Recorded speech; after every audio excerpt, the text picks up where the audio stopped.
Spock, do you know what your children are? I always chuckled at that from the X-Men. Yeah. Actually, that's a good point. Haven't they brought that back recently? Well, Yeah, it's on Disney. Ah. yeah.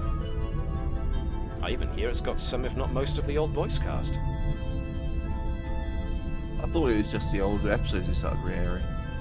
No, they're They're doing not. a new series on it. X-Men Oh. 97. Imagine it's 1997 and carry on.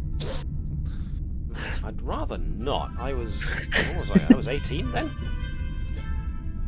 We were in university. Yeah.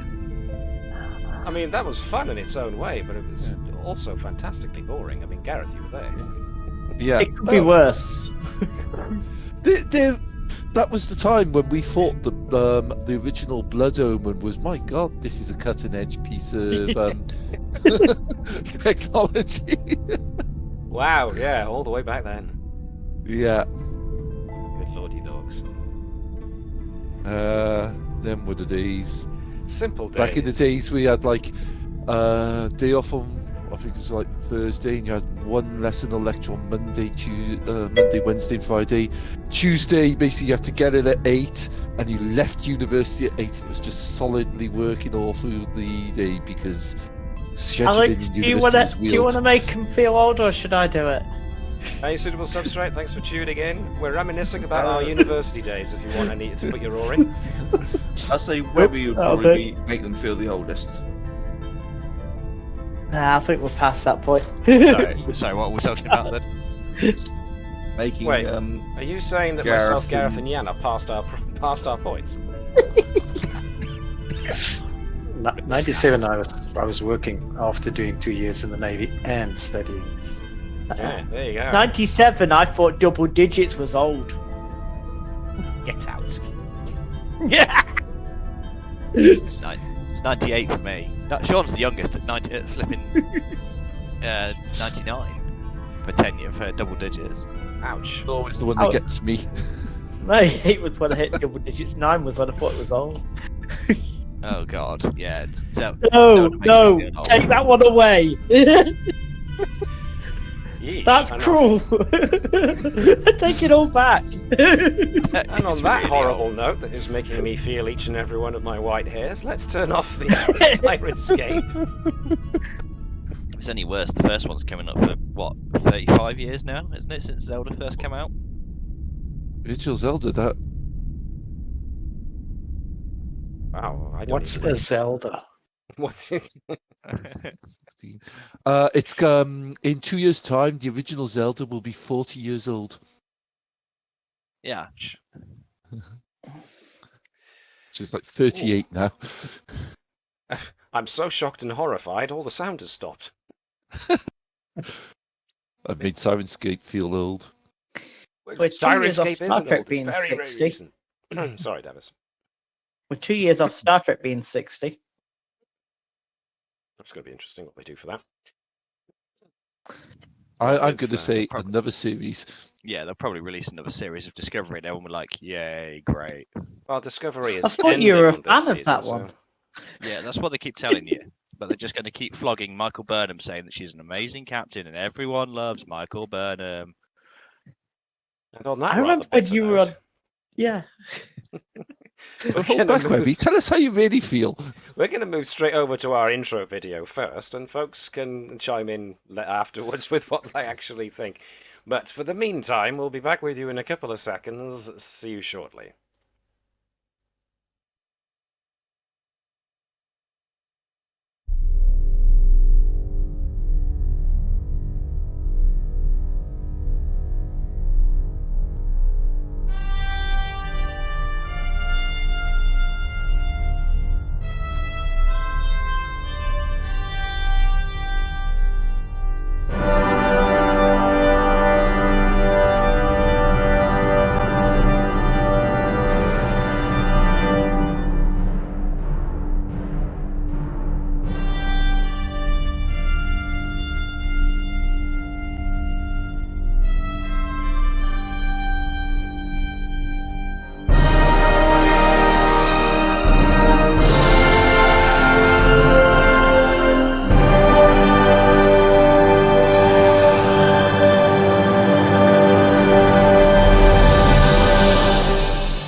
Hailing frequencies open, and hello, everybody. Welcome to another episode of Star Trek Adventures USS Navis. I am MJ the GM, and I will be your games master for the foreseeable future.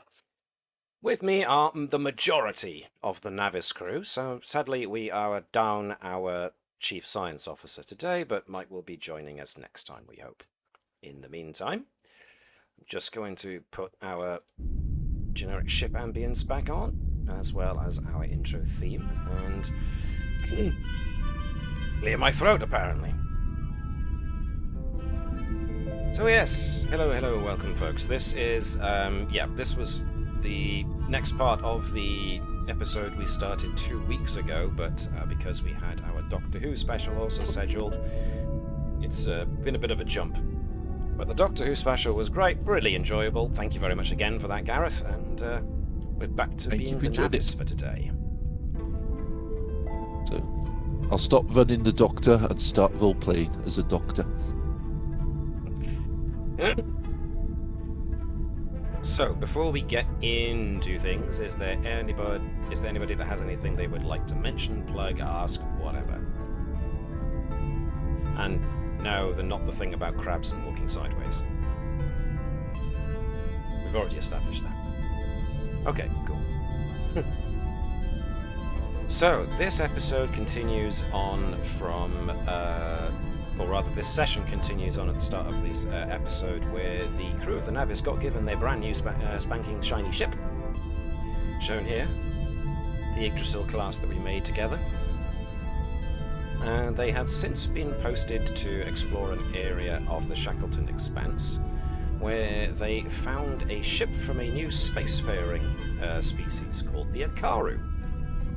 Their ship was in distress after hitting gravitational problems, let's say, and so needed the Navis crew to help them out. And so we've done that. We've helped fix their ship, but in doing so, we've noticed that the Akaru ship has a lot of technology that seems to be in common with Tilikaal technology. Tilikaal, of course, being the name for the ancient alien race that has apparently used to populate the Shackleton Expanse area of space, but now has been imprisoned in an alternative dimension and very much wants to get out. Their efforts to get out seem, maybe, to be causing various different astrological phenomena to be going on within the Expanse and beyond, but for the moment, those things are contained, and the Navis crew have at least stated their intention of trying to see what they can do in regards to the Tilikaal and getting them free from their imprisonment. But we also have been hinted that there is a second faction of Tilikaal who are not quite, shall we say, well, and they may be at large in some form or fashion. So, needless to say, the Navis crew coming across a civilization very much with their technology based on the Tilikaal has raised suspicions, not the least of which because the Akaru, as a species, have more in common with Vulcans and Klingons. Vulcans and Romulans. But entirely different. So, yes, there are many questions, but in thanks for helping them out with their stricken ship and towing them back to their home planet, the crew of the Navis have actually been extended an invitation to go down to the planet of the Akaru in order to basically make first contact. So, the command staff have been invited down by the captain of the ship that you helped save. That would be Commander Mauti. She was in charge of the Akaru ship known as the Starwood that you helped out. So, before you go beaming down, actually that's a good point, let's get you to the bridge. Your brand spanking new Sovereign Scale Bridge.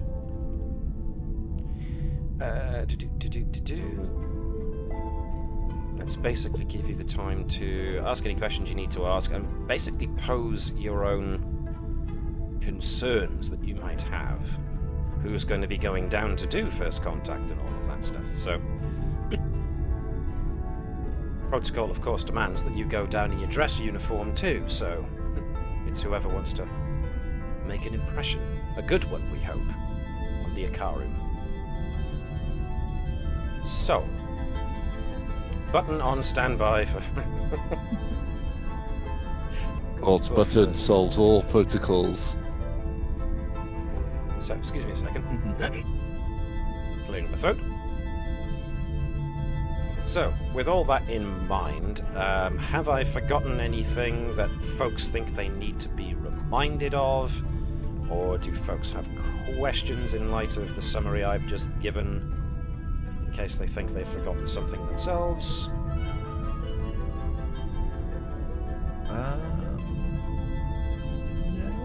Okay. Alrighty. So, I'm going to assume that the Navis is currently in orbit of the Akaru's home planet.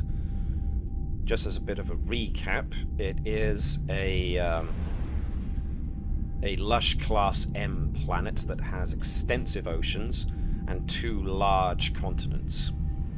Your sensor scans upon entering orbit of the planet indicate that it's a robust industrial world, appears to have one primary shipyard where most of their new space-worthy vessels are being constructed. And according to Commander Mauti, the capital city is on the other northern continent, and so that's where you will likely be beaming down to in order to meet the Akaru's leader, the Iryax, also known as the Iryax Nidaon. What little information you have been able to glean about the Iryax thus far is that the Iryax is some sort of religious figure, but also apparently the leader of the entire planet. Whether the Iryax is a title bestowed upon a member of the race or what is so far unclear. So, you're going in with a lot of questions. So the first question that I have to pose to you guys is, who is going down on this diplomatic mission? Now, obviously, we have a slight problem with our captain's player, at least, having lost his voice a little bit. So would volunteer. we won't be relying on Webby to give us too much talk, otherwise it'll hurt his throat. So, yes, I imagine Edwards would be very much interested in going down. So, if he'd like to volunteer himself, Could you unpause? I can unpause. I take it at this point Brivers has been volunteered because obviously the captain doesn't want to leave a ship this new without a captain. Well, it would either be Vibers or Captain, whichever. Plus, you know, the captain did you want to go over down to or the not? other ship. It is a diplomatic mission, but at the same time, there's enough people that if you want to take the entirety of the major crew, we could leave someone like Latude in charge. Leaving Or Latude in Claw. charge. Interesting. Clot on the con. Latude is technically the second operations officer behind Nova, so. I'm sure Nova Latude and, quivers and quakes at the thought of being left in charge of the ship. Nova and Unit Hello, definitely. Yes, of course, Tilikaal expertise being very much based in that area. Should we take Kev with us? But just for lols? diplomacy abilities. Bertram's diplomacy abilities, yes indeed. Oh no, I meant Nova and hellos. Oh, Nova knows. Did I hear think you wanted to Bertram- take Klingon engineer Keth along with you? Oh yeah, I like Kev. Okay. Keth, when he's approached with this task, he kind of blinks a couple of times as if he's trying to process what it is you're trying to say to him, and he's not quite getting it.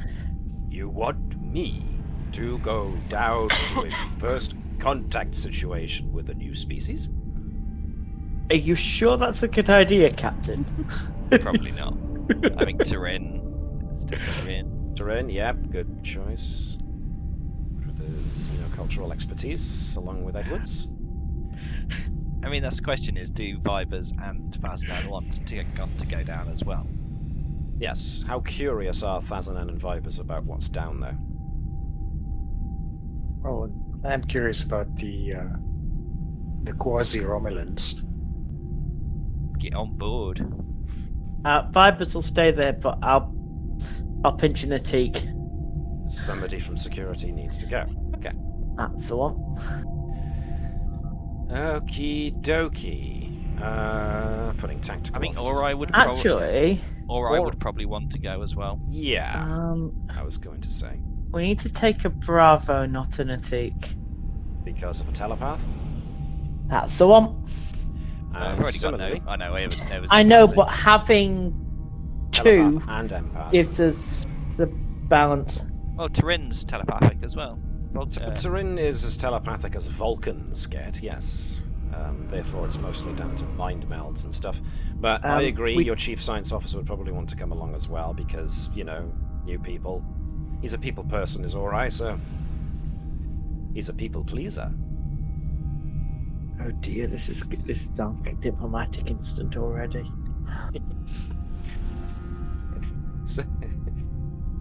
Chair is not shaped for Claught's perfect being. This is not my rock screw. Claude, that's because you've never sat in a chair. You've been stood up your whole life. What is chair? Which means Mono takes over the position of Chief of Science for the bit. Okay, so we've got our understudies. Commander Mouty, of course, will be on her own ship as it gets towed down, but we'll be meeting you down on the surface. She has already provided the coordinates on the surface where you will be beaming down to. Apparently, it's in front of it's a plaza where the official building. I think I should remind them we can't make chairs worthy of holding Claude. I like that it's not that we can't make chairs that can hold Claude, they're just not worthy. So, Claude is like Mjolnir, Thor's hammer. Naturally. Vibers is like, yeah, this is what I'm going to have to deal with while the captain's away.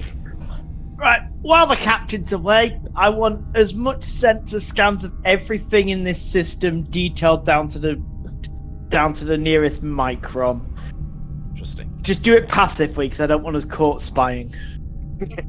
Not caught spying. So you admit that you're actually spying. First contact situation. Don't do anything that gets you in deep shit. Just get all the evidence you can for when it goes sideways. I like that. Optimism. Not if, when. When it goes sideways. Alrighty, let me gather folks That's your bridge together. crew sorted. Let me cluster folks as they are. So everyone that is going down pretty much has to get into their dress uniform. Even Hello gets a little bow tie. Don't know if I want to go anymore. Oh, come on. Fazanan cuts an impressive figure in an ordinary uniform.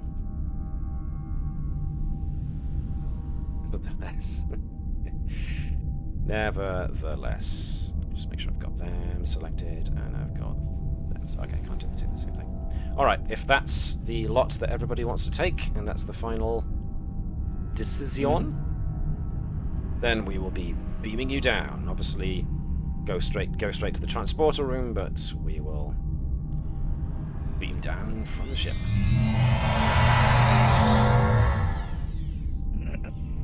As we load the next area. Or at least we try to.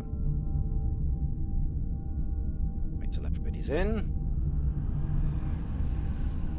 Okay.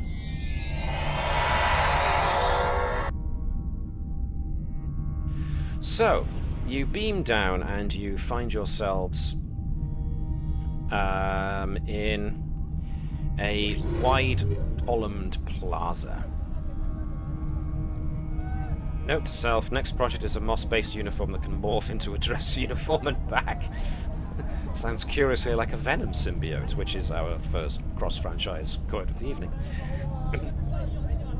That is how Stanley actually described the general idea of it when he was talking on the Venom Saga old VHS, when he actually had a bit where he talked about his inspiration for it. All right. Moss. So, No, there's a suit. More of the things that I was alluding to. it's gonna be... So Stanley has now explained the concept of the Venom symbiote as moss. That's what I've taken away from this. Quite rightly. Anyway, Commander Mouty and her 2 senior officers appear to be waiting for you in a wide tiled plaza ringed in tall pillars. Each pillar, you notice, is covered in finely detailed glyphs and iconography. It's clear you're in a section of a much larger complex of buildings and pillared halls and courtyards. On the warm breeze, you catch a whiff of pungent incense and hear faint chimes, as if from bells or small cymbals. The overall impression you get is that this may be a religious facility of some form. Commander Mouty smiles to you as she walks forward and offers both her hands to you in greeting. Welcome to Setu, my friends. Akaru Chiel has prepared a welcoming space for you. If you'll just follow me. So, Commander Mouty and her 2 senior officers lead the way as you are led through this plaza of columns up into the main entrance to the building that sits in front of it. And you are taken through a number of rooms into, well, what has to be, from sheer size, is something that equates to a palace. And she directs you down a wide corridor that provides something of a welcome break from the heat outside. Of course, Turin, being a Vulcan, doesn't mind the heat at all. I forget what kind of temperature planets the Beta Z is. I get the impression it was more temperate. But for Thazanan, it's not uncomfortably uncomfortable. It's just, you know, warmer and more humid than he would perhaps be comfortably used to. And therefore, the whole dress uniform now is feeling a smidgen uncomfortable. But as soon as you go inside into the palace, or whatever it is, itself, the temperature cools quite comfortably as a result. Eventually, you are led into what appears to be a courtyard, where we shall take you as soon as I copy your tokens over.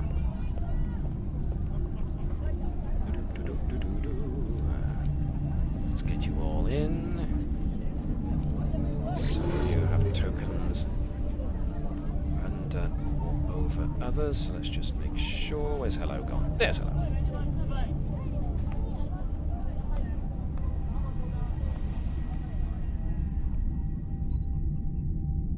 So, you are led into a square courtyard. It has a small pool of water in the center. Blue flowers appear to float in the slowly circulating water, and many thick cushions, embroidered with extreme care, have been scattered around the courtyard. Commander Mouty invites you to a cluster of cushions and takes a seat along with her own senior officers.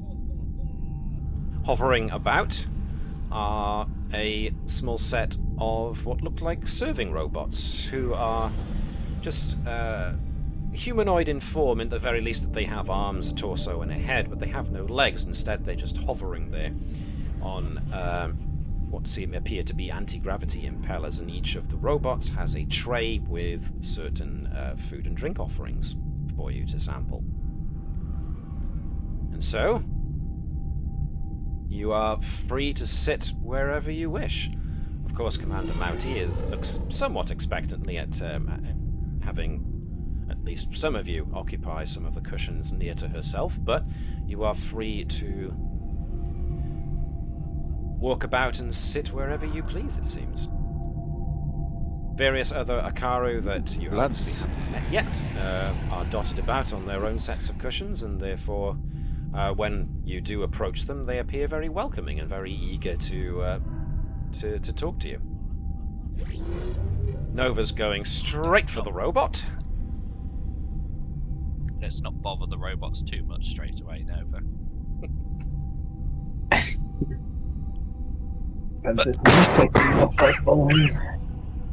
Sorry, Sean Webby coughed over you there. What was that?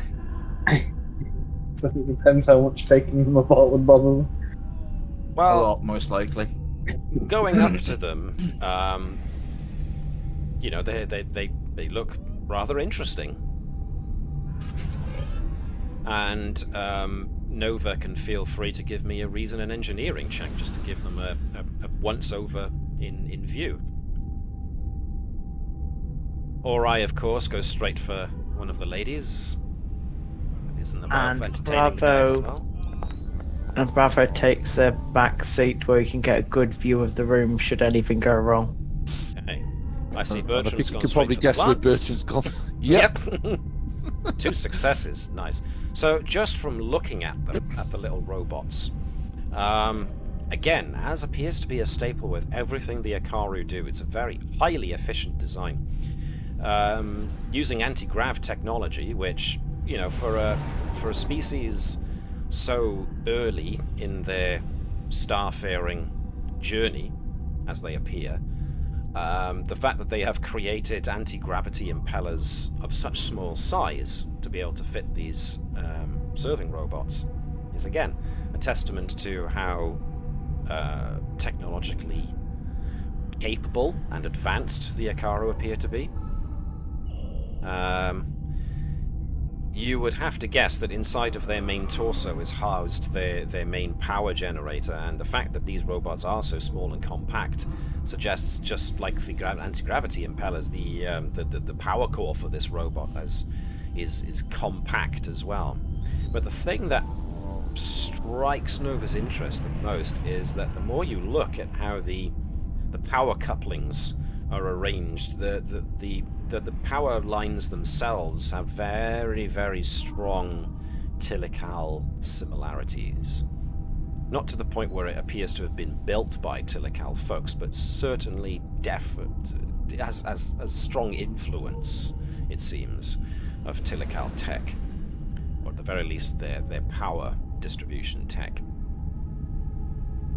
So, meanwhile, Commander Mouty and, of course, the other Akaru that you are all sitting with welcome you and, of course, offer you whatever food and drink you wish to sample, at which point one of them just holds their hand up and a little serving droid comes over. Commander Mouty does notice that Lieutenant Nova is spending an inordinate amount of time around the robot and is kind of just walks over to her and starts to try and coax her back to at least, you can admire the robot some other time. We're here to talk for the time being. We want to know all about you, and no doubt you have questions for us too. So Nova gets the empathic impression that Mouty she's not hiding anything. She's just. There might be a sense of almost of like social rudeness that she thinks Nova should be paying attention to the people rather than the technology. What Nova chooses to make or respond to that in that regard is up to you. I suppose since it's first contact, to go and sit down. But I'd probably get Hello to try and interface with the robot and see what sort of network they've got. Ooh, right. Now is Okay. is Hello going to be doing this quietly, or Is it capable of being surreptitious? yes? Probably not. It probably just look like it's acting like a machine and just reaching out a hand, but obviously that's its interface ports. So there's a small amount of surreptitiousness going into this, but not a heck of a lot. Okay. Yeah. Let's go with control and security then for hello. Ending diplomacy program. That's really harsh protocols. What happened on your first contact mission, Captain? Nova. Very well, thank you very much, Captain. Your report has been submitted and filed accordingly. The Nova incident. So let's have a control and security check from Unit Hello to see how sneaky it can be.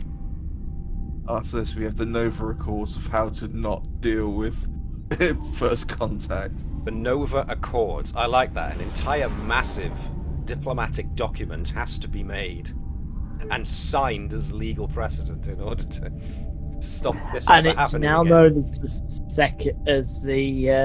secondary directive. After the prime directive, follow this. The Nova Directive. Actually, no, the Nova Directive is... Ooh, what's that do? Directive. Isn't that a derivative What of the was it, River Roman? Sorry. Directive? Control and security, please, to see how stealthy Unit Hello's being. What was that, Gareth? So isn't the Nova Directive a derivative of the Rimmer Directives? Well, you're going to have to, for those who don't know that, explain that. Nope. It's another cross-reference. I mean, I'm guessing it's what's a flip? I can't think of the word now. Red Dwarf. Dwarf. But you have to be Yeah. a bit more precise. I'm trying to think on that one. I'm just like, where? The Space Corps Directive indicates we must seek out new life and new civilizations wherever we can. Yes, Yeah, but the River River Directive indicates never tangle with anything that has more teeth than the entire Osmond family. And of course, you have Rimmer Directive 271, which No states chance, no you metal chance you bastard." metal bastard. Moving And swiftly that's our on. PG rating. Yes. We're currently PG-12, it's fine. Right, okay. So, Unit Hello manages to surreptitiously link one of its data ports to one of the serving robots in such a fashion that it seems your Akaru hosts don't actually notice. So, it looks almost like Unit Hello is just trying to imitate the serving robots, and the Akaru are kind of looking at Unit Hello like, well, that's cute. I mean, it's nowhere near as good as ours, but it's a decent attempt. And they just go back to talking. Out of interest, Yeah. are we aware that it is linked? That's gonna require something like an insight and security test from anybody who wants to say, hang on, Nova's here, where's Unit Hello? So anybody who wants to, I mean, Bravo would be a good one for this because, you know, he's there standing over there looking at everything. Do I get a focus of, oh dear, it's Nova? Sorry, telepathy.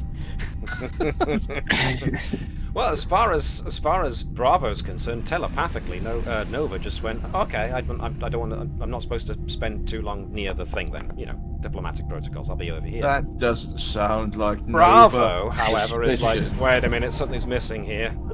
Ooh. So Bravo is the one to notice Unit Hello. What does Unit Hello get? Well, you're probably going to have to wait until Unit Hello comes back to talk to Nova. Does Unit Hello have a comm badge? Technically, Unit Hello is just... I mean, this is technically just the remote unit. The actual Unit Hello is in your science labs. I was like, he is a badge. So At one point. it communicates constantly with its remote unit, which is what this unit appears to be, via a constant communication. So it's definitely capable of comms, yes. Is what I'm trying to get at. So, Unit Hello... Bravo to Unit Hello. Where are you? Hang on. Bravo to Unit Hello, where are you? Okay. That's What have interesting. you done? Where is Unit Hello's speechifier? Oh, I think that's gonna it. tell me I'm on deck 17. Testing. Yes, this is Unit Hello. Unit Bravo, you have requested this unit's location. It is currently stationed about 20 feet to your southwest. Please don't cause a diplomatic incident. This unit has no intention of causing any diplomatic incident.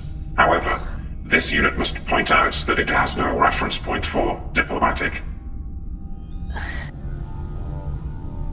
Download the entire diplomatic logs. It's not allowed to connect to the ship. This unit might know diplomatic procedures if it was allowed to communicate with the main computer and therefore download its libraries. This unit is now awaiting for authentication. And I will get you the information. this unit thanks you, Unit Vibers. In the meantime, Vibers, here's the stuff. Bravo to Vibers. Can you get some diplomatic info to that Tilikaal drone thing before it makes everything go horribly wrong? Gareth, you were going to say? I'd just say Vibers needs to just go, okay, look, hello. Diplomacy comprises spoken or written communication by representatives of state, intergovernmental, or non-governmental institutions. And it just fades out. My.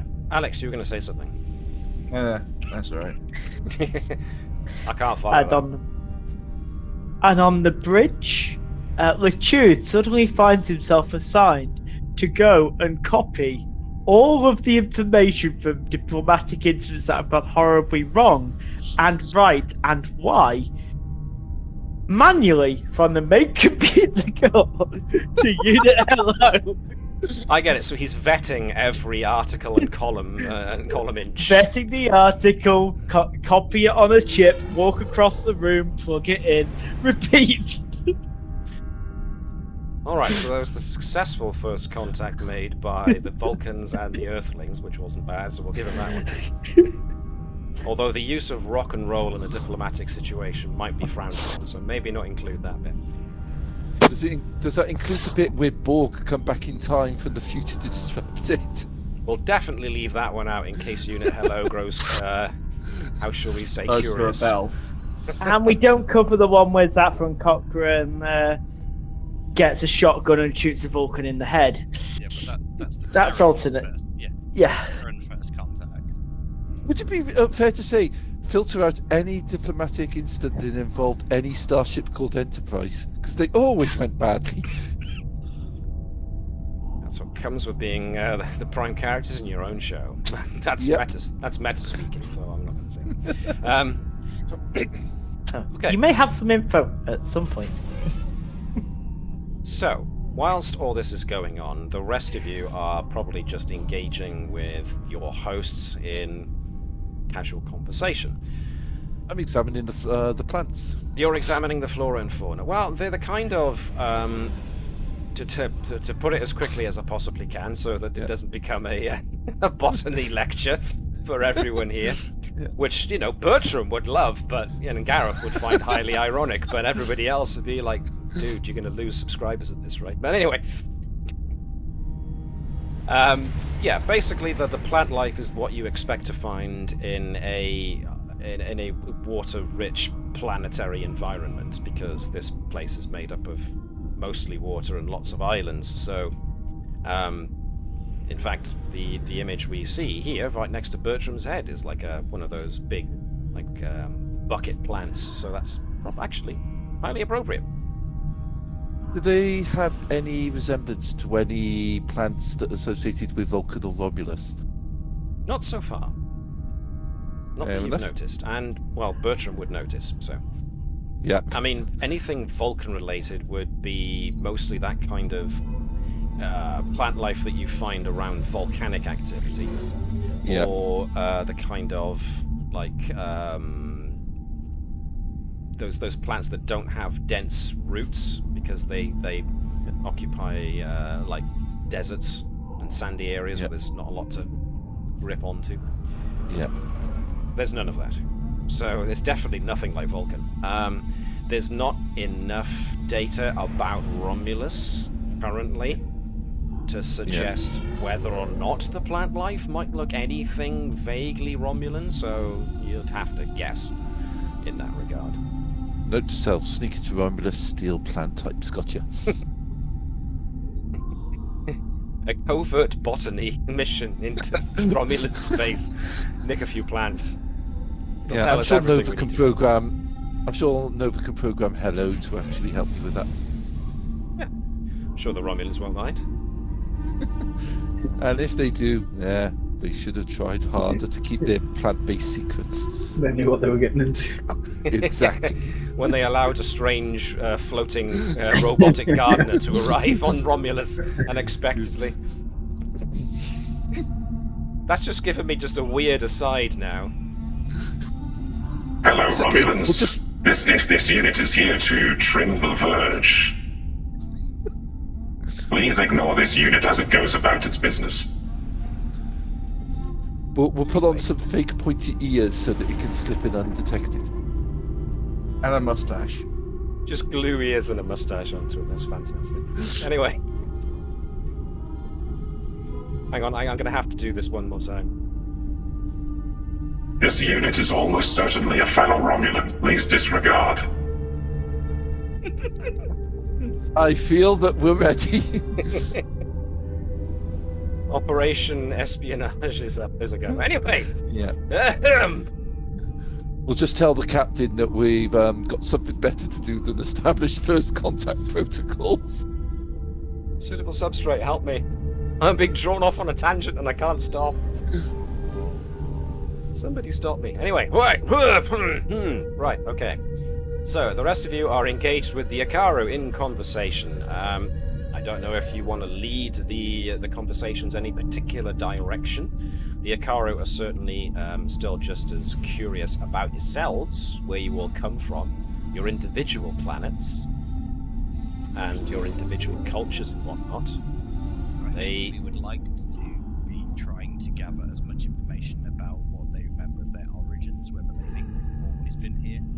For those who can't actually hear what Webby just said,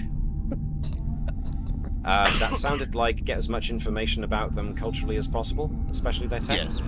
Yeah. Well, no, it's about where they think they came from. Where they think they came from, yeah. So, this question has been asked of Commander Mauti and her people before, and as far as the Akaru are concerned, they've always been here. Records, I mean, their own historical records go back several millennia, and as such, they know that their people have been here since that time. There's no record of anything else.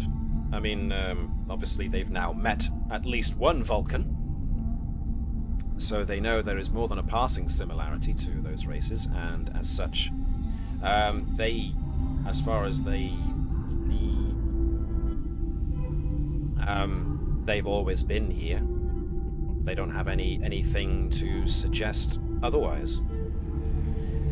I mean, the Dr. Bertram did take comparative DNA tests to have a look, and they definitely share similarities, genetic similarities with Vulcans. There's only some slight differences, besides the obvious webbing of the fingers and toes. That's, you know, the more obvious genetic drift, but similarities, definitely. I'm curious as to when their cultural specialization started. Good question. So, according to the guys you ask, their cultural institutions started pretty much the time that the Iryax Nidaon was appointed as their leader. One thing you do notice is that the Akaru refer to Iryax as also the Ageless, and that according to their records, their historical records, the Iryax assumed, or was given, they're not sure, the title some 4,500 years ago. That was when they started the unification of all their disparate peoples, and how the refinement of their culture started, which was pretty much when they started assigning themselves to certain roles according to whatever the society needed at the time.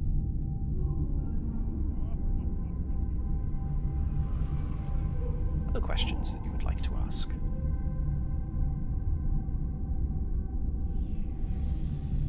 Okay. I mean, how do people get assigned? Go on. Yeah.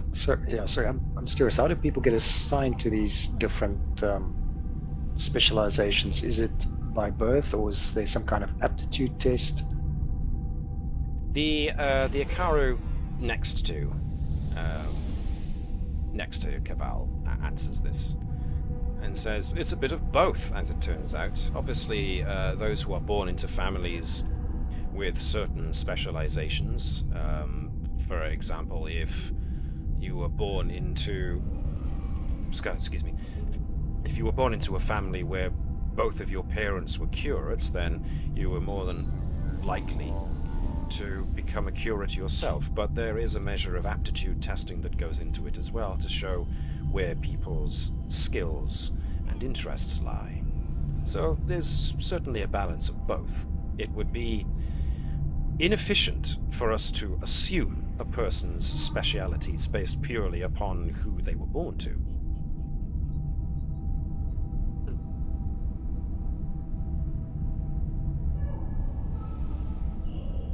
Anybody else? Especially looking to Turin and Edwards with their anthropological expertise.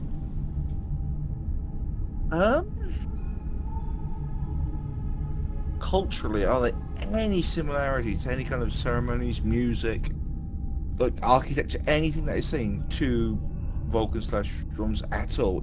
Any kind of bit, any kind of minute things, or specifically, does it look like it's a vague blend of maybe some slight hints of Tilikaal with such? Good question. It's fairly difficult to tell. I mean, Turin will be the first to acknowledge that for a very logical and science-based race, the Vulcans do harbor a lot of spiritual beliefs, which you possibly wouldn't expect of such people. But there is a bit of a science behind catchers and stuff like that, and Vulcans have historically appreciated music mostly out of its scientific approach, in the fact that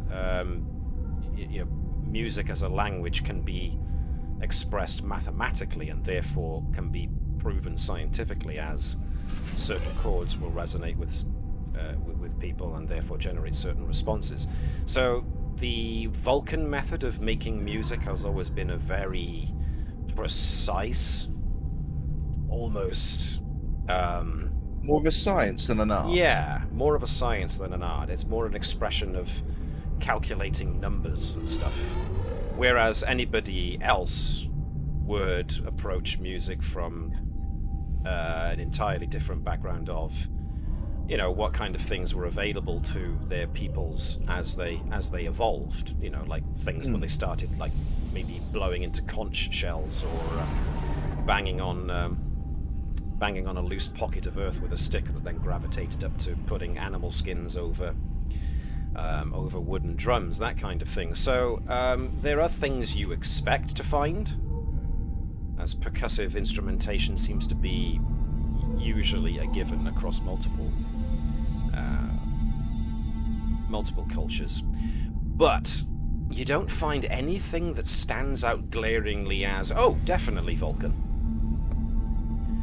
They do have drums, and they use small cymbals and bells, but that stands to reason because they appear to be a highly ceremonial people, the Akaru.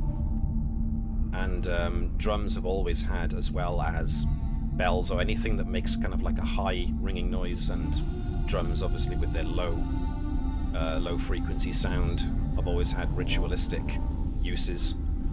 and therefore it's not that surprising to find them. There are, as for Tilikaal influences, It's sort all of you've- looking for a vague go on, sorry. blend. a trend. A blend. A blend, pardon me. A blend. Not that you can tell on first blush.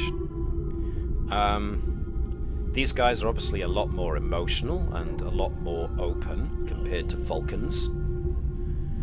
Therefore, this is almost like an interesting anthropological study of what maybe the Vulcans could have been like if they allowed themselves to be a bit more open and emotional rather than logically logical. The Tilikaal influence, at the very most, as far as you can tell, seems confined to two things: technology and architecture. Because there are a lot of very almost runic depictions of art, of various things.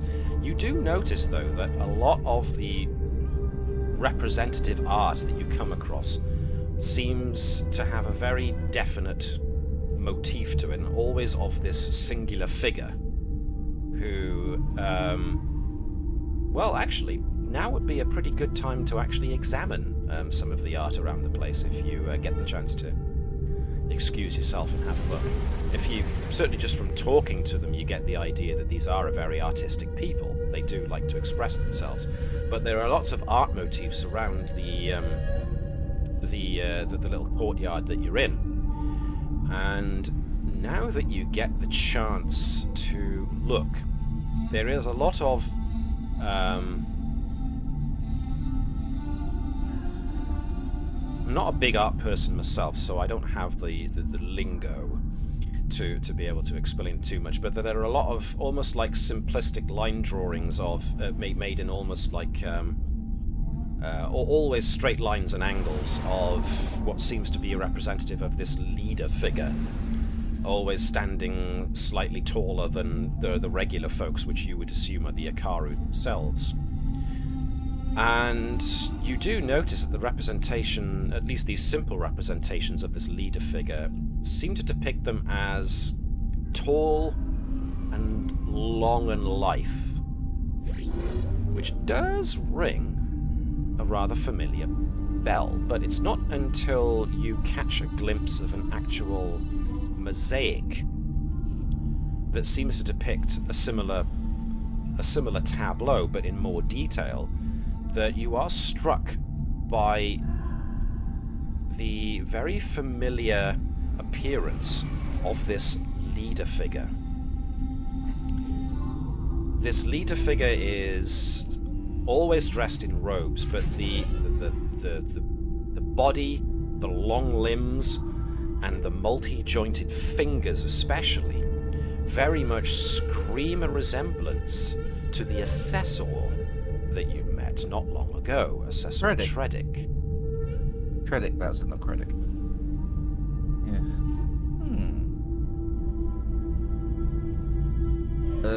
The depiction the same kind of hue, or is it potentially? I was trying to look like ways it's different to Tredic to indicate it's maybe another assessor.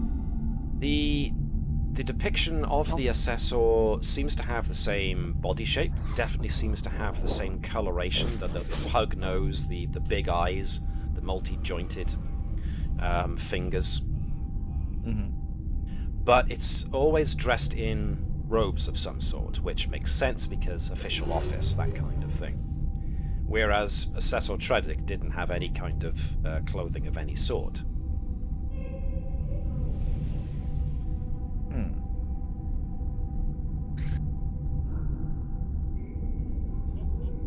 So, any more questions, especially coming off of that? Basically making recordings, snapshot, or whoever would have to basically make note of this. It'd be a quick, just interesting, but making it out like that. All right, trying to hide that he's recognised it, but obviously still like making note of. Look, that's very interesting, and then just like probably work it into small talk about like ask about the artist, that kind of thing, and then like ease into about the inspiration. afterwards, as almost like as if it's a secondary thought. The most cover that Lieutenant Turin can provide for her own fascination, of course, is the raising of a Vulcan eyebrow. But okay, trying to work this into a conversation. The Akaru, of course, are more than happy to talk. They appear to be very, very keen on talking. The mosaic. Yes, it's one of their better artists, and you work over to the inspiration behind it. And Mouty kind of mentions a series of artist names from which the style was adopted, but of course, the inspiration behind was obviously the Iryax Nidaon themselves. Getting any more information like that?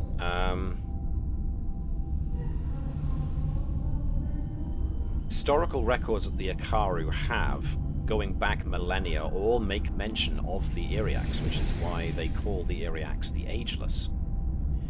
Mouty herself doesn't know for sure if the Iryax was a title or the original Iryax's name. What you do get is that Iryax is actually a word in their language, in the Akaru's language, that means safekeeper or custodian. Makes sense with what we know. And as far as anyone else of the Akaru knows, there's mention that some of their archaeologists wonder if all the depictions throughout their history are of the same being, or if they are a succession of creatures that take the same name. They don't know. The only people who might know are the Akaru back. And they are, as far as you're able to gather, they count as being like the ruling caste. Almost like a priest class of citizen, but they definitely seem to hold a very definite degree of authority amongst the Akaru.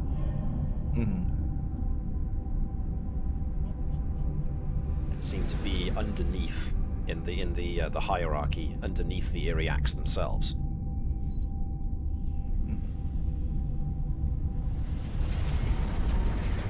Anyone else with any questions? Okay. I'm curious about the sort of the institutions and the decision-making process. How are decisions made to do things like research faster than light travel, or any other major technology, or how do they decide what large-scale engineering projects to undertake, and so forth? Commander Mouty is very keen to answer this.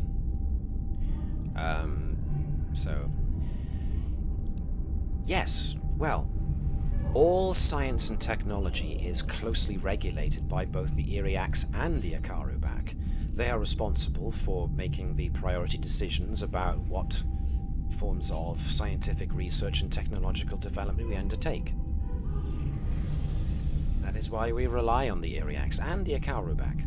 They are the ones that guide us. Therefore, all scientific endeavors have to be put through your local Akaru-back representative, who in turn will then consult with other Akaru-back, and if necessary, it will go all the way up to the Iryax to decide whether or not your line of research is worthy of pursuit and therefore allocation of resources. It has worked very well for us so far. Is the same process followed for things like artistic endeavors, shared artistic endeavors, for instance, like monuments and so forth? Such things are consulted, of course, with the Akaru back, but the majority of decisions of that kind of avenue tend to be taken up by those engaged in the arts more than anything else. Of course, when we talk about large-scale artistic projects like monuments, to which you just alluded, obviously they need to be allocated space and resources, therefore decisions like that have to go through the local Akaru back.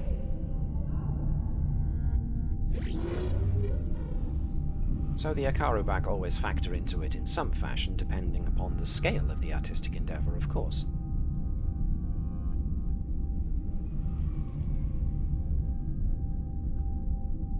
So, at what level,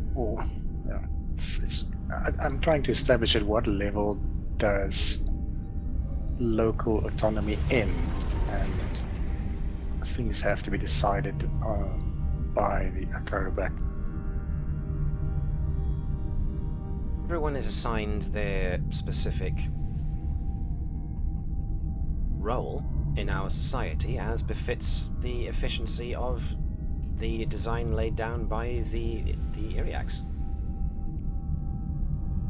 But not everything, of course, has to be run past the Iryax. The Akaru back number 300 always, and are distributed throughout the various regions and islands which the Akaru called home. Therefore, there are more than enough Akaru back to be able to field any questions about practically any subject. Anything that the Akaru back are not themselves personally knowledgeable of can go up the ladder to another member of the Akaru back who does have an operation in that specific field, and if necessary, it can go all the way up to the Iryax if the Iryax chooses. All 300, that's quite impressive. Always 300. A number to maintain.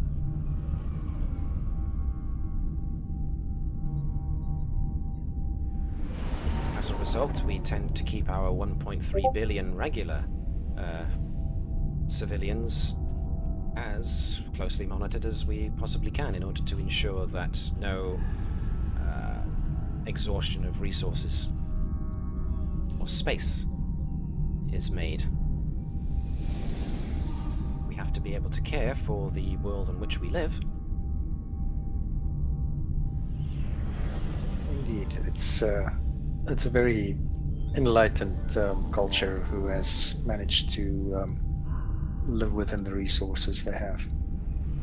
Oh yes, but before long we're going to be expanding our resource reach into space. Very soon our moons are going to be involved in our space program. Sato at the moment has 2 moons, which you probably noticed when you came in. One larger, which is more rich in resources. The other is smaller and more arid and doesn't have as many resources available, but apparently, according to the announcement by the Akaru back, we will be making attempts to create our very first off-planet colony within the next decade. And we will start mining our larger moon for resources within that space of time as well.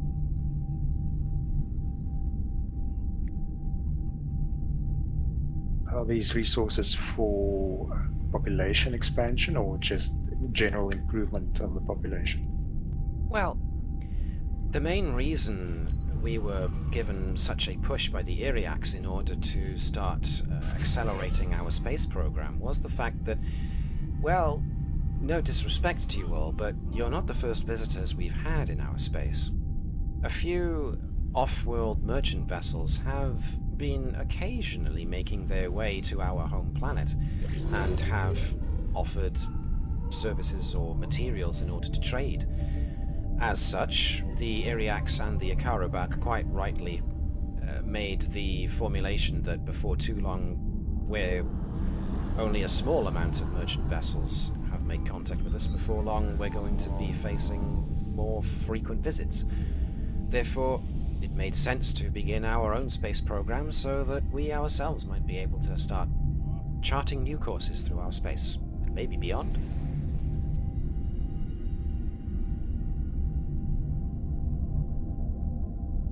All according to the plan of the Iryax. All hail the Iryax. Indeed. So as you can see, the Iryax is more than just a religious figurehead to us. The Iryax is responsible for the guidance of much of our scientific and technological breakthroughs. We owe a lot to the Iryax.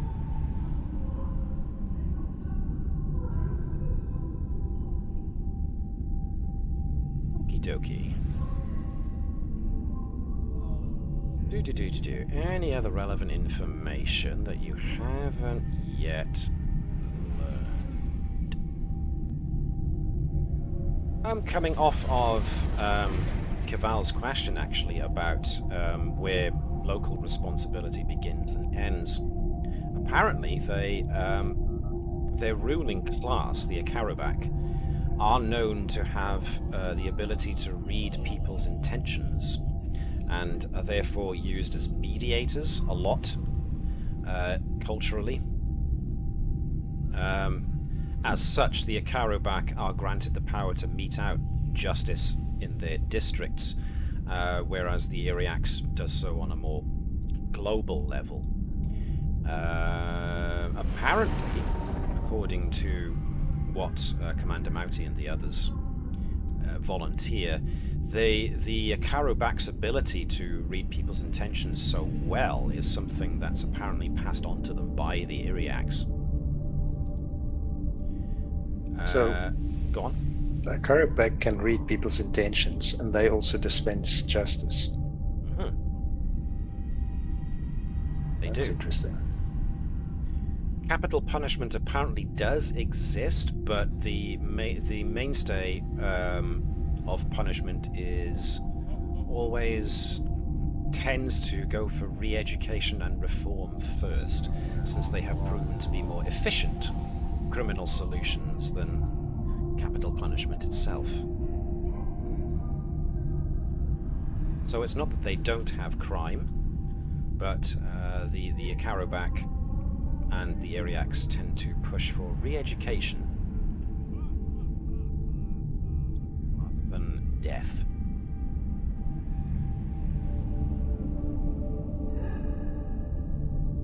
Alright then.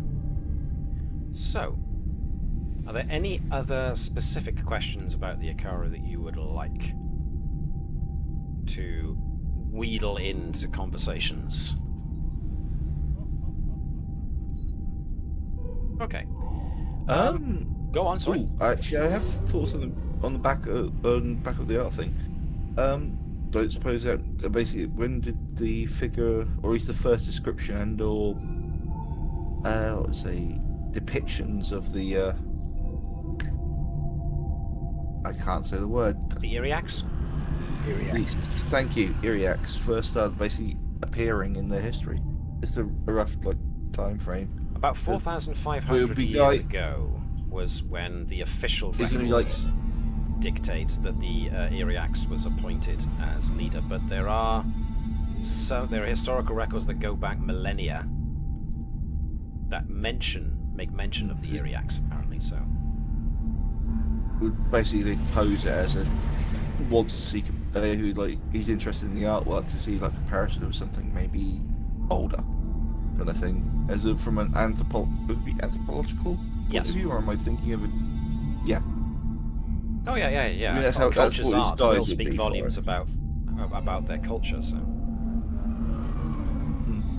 yeah. I've got So, there we one question. Yeah. You say there are always 300 Akaru back. Are people also sort of born into that group? Those 300 is a go on, sorry. fairly small genetic pool. That's a fairly small genetic pool. Indeed, yes, says the Akaru that Keval is sat next to. Just like with most things, if some of us appear to have a talent as mediators, they are more than usually taken away and given to the Akaru themselves to grade. If they are successful, then I assume they become Akaru themselves. If not, then there are always lesser administrative roles in society that one can take.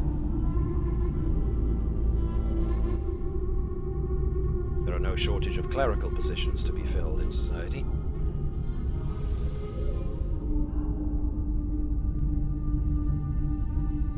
Indeed, some of our crew members also love the paperwork aspect of the job.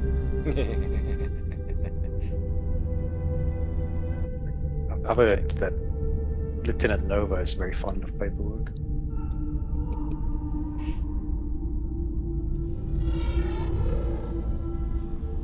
At the moment, actually, that's a very good point, because I didn't get back to Sean about what Unit Hello figured out about at least the serving robots and their little network.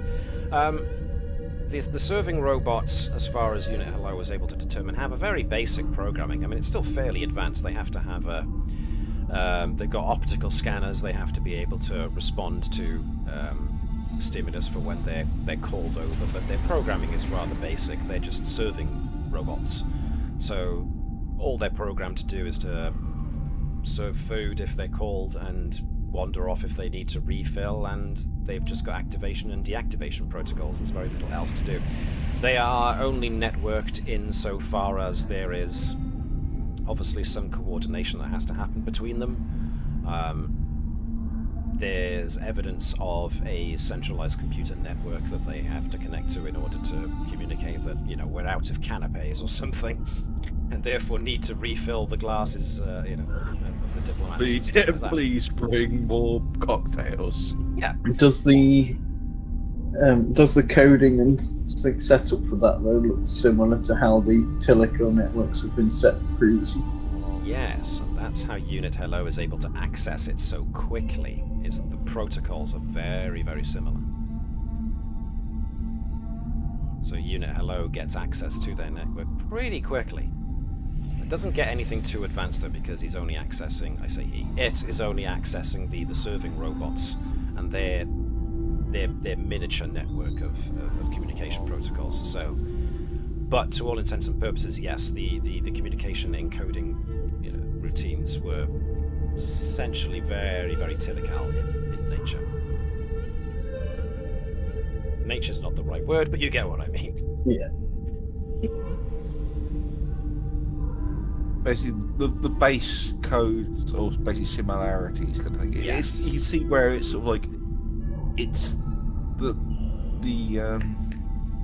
unique kind of not triggers. I can't think of it. There's definitely Navis, a baseline. you know what I'm doing about because. Sorry, Navis. Based off your knowledge, can you please translate to what I'm trying to get at, so I know you all would understand. Because so the networking protocols and the data transmission protocols are very similar to the Tilikaal methods of doing so. Obviously, there's some small amount of drift, and it's not quite as advanced, but the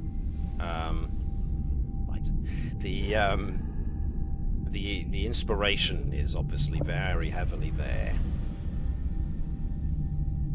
It's almost like they used it as a baseline to inform their creation. If it was their creation. Okay, so the conversation goes on. I mean, Ori is doing his best to chat up the Akaru diplomats that he's currently talking to, and because they are such nice people, he's got them in the palm of his hand as per usual. So, Ori's making great headway with whatever Ori makes headway with, and we'll leave that there. But before long, after all this conversation, not from the doors you came through, but from the doors that lead into more of the complex that you haven't seen yet, open, and a trio of individuals dressed in more ornate robes comes through. And the leader of which is a tall woman dressed in flowing cobalt robes which are embroidered in silver. And she kind of sweeps into the courtyard, followed by a pair of aides who carry their equivalent data pads. Commander Mauti gets up, as do the other Akaru, as soon as they see this woman enter. And as she sweeps over in your direction, Commander Mauti bows to the robed woman, and she spreads her hands out in a welcoming gesture. Welcome to Setu, and to the UN Kar, the center of our government, and the residence of our ruler, Iryax Nidaon the Ageless. I am Akaru Bakchiel, governor of this province, and your host. What are your names, please? Now I hope, obviously, you introduce yourselves. I'd probably introduce the entire crew as per standard first contact procedures. Commander, Lieutenant, Commander, Lieutenant Commander, and Unitello. So, yes.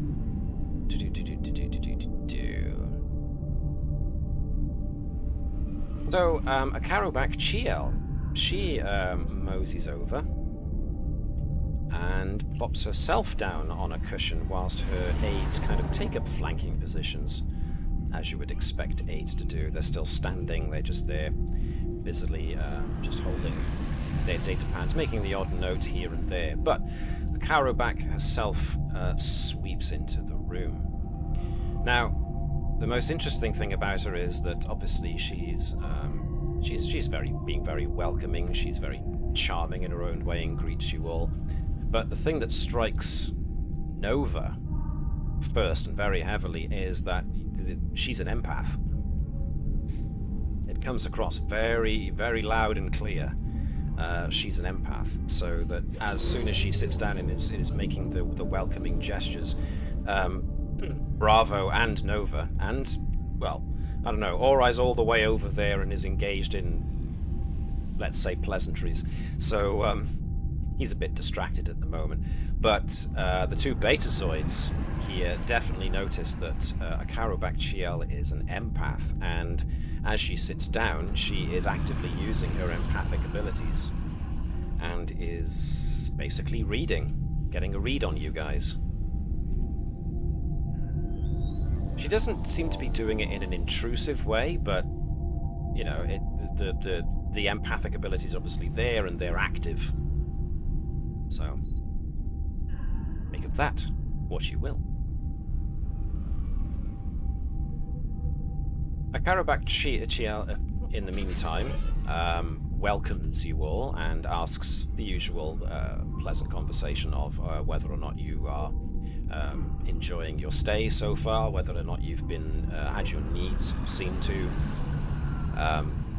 I don't know, or I might be getting his needs seen to sooner rather than later, but as far as diplomatic overtures go, she's at the moment doing the usual thing that you would imagine of an ambassador or a diplomat, making sure that you're all feeling welcomed.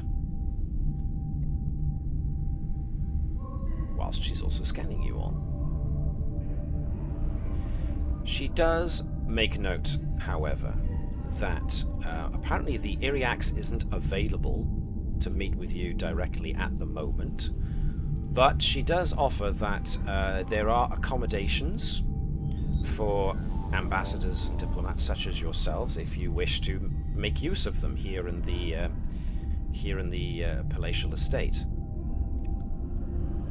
If you don't wish to impose, of course, they won't think any ill of you if you opt to return to your ship.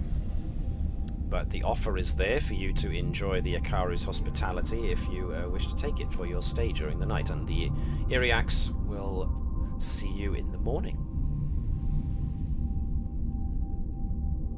So I suppose the immediate question becomes, who would like to take the Akaru back on her offer of a stay within this palatial estate overnight? Probably alright. Yeah.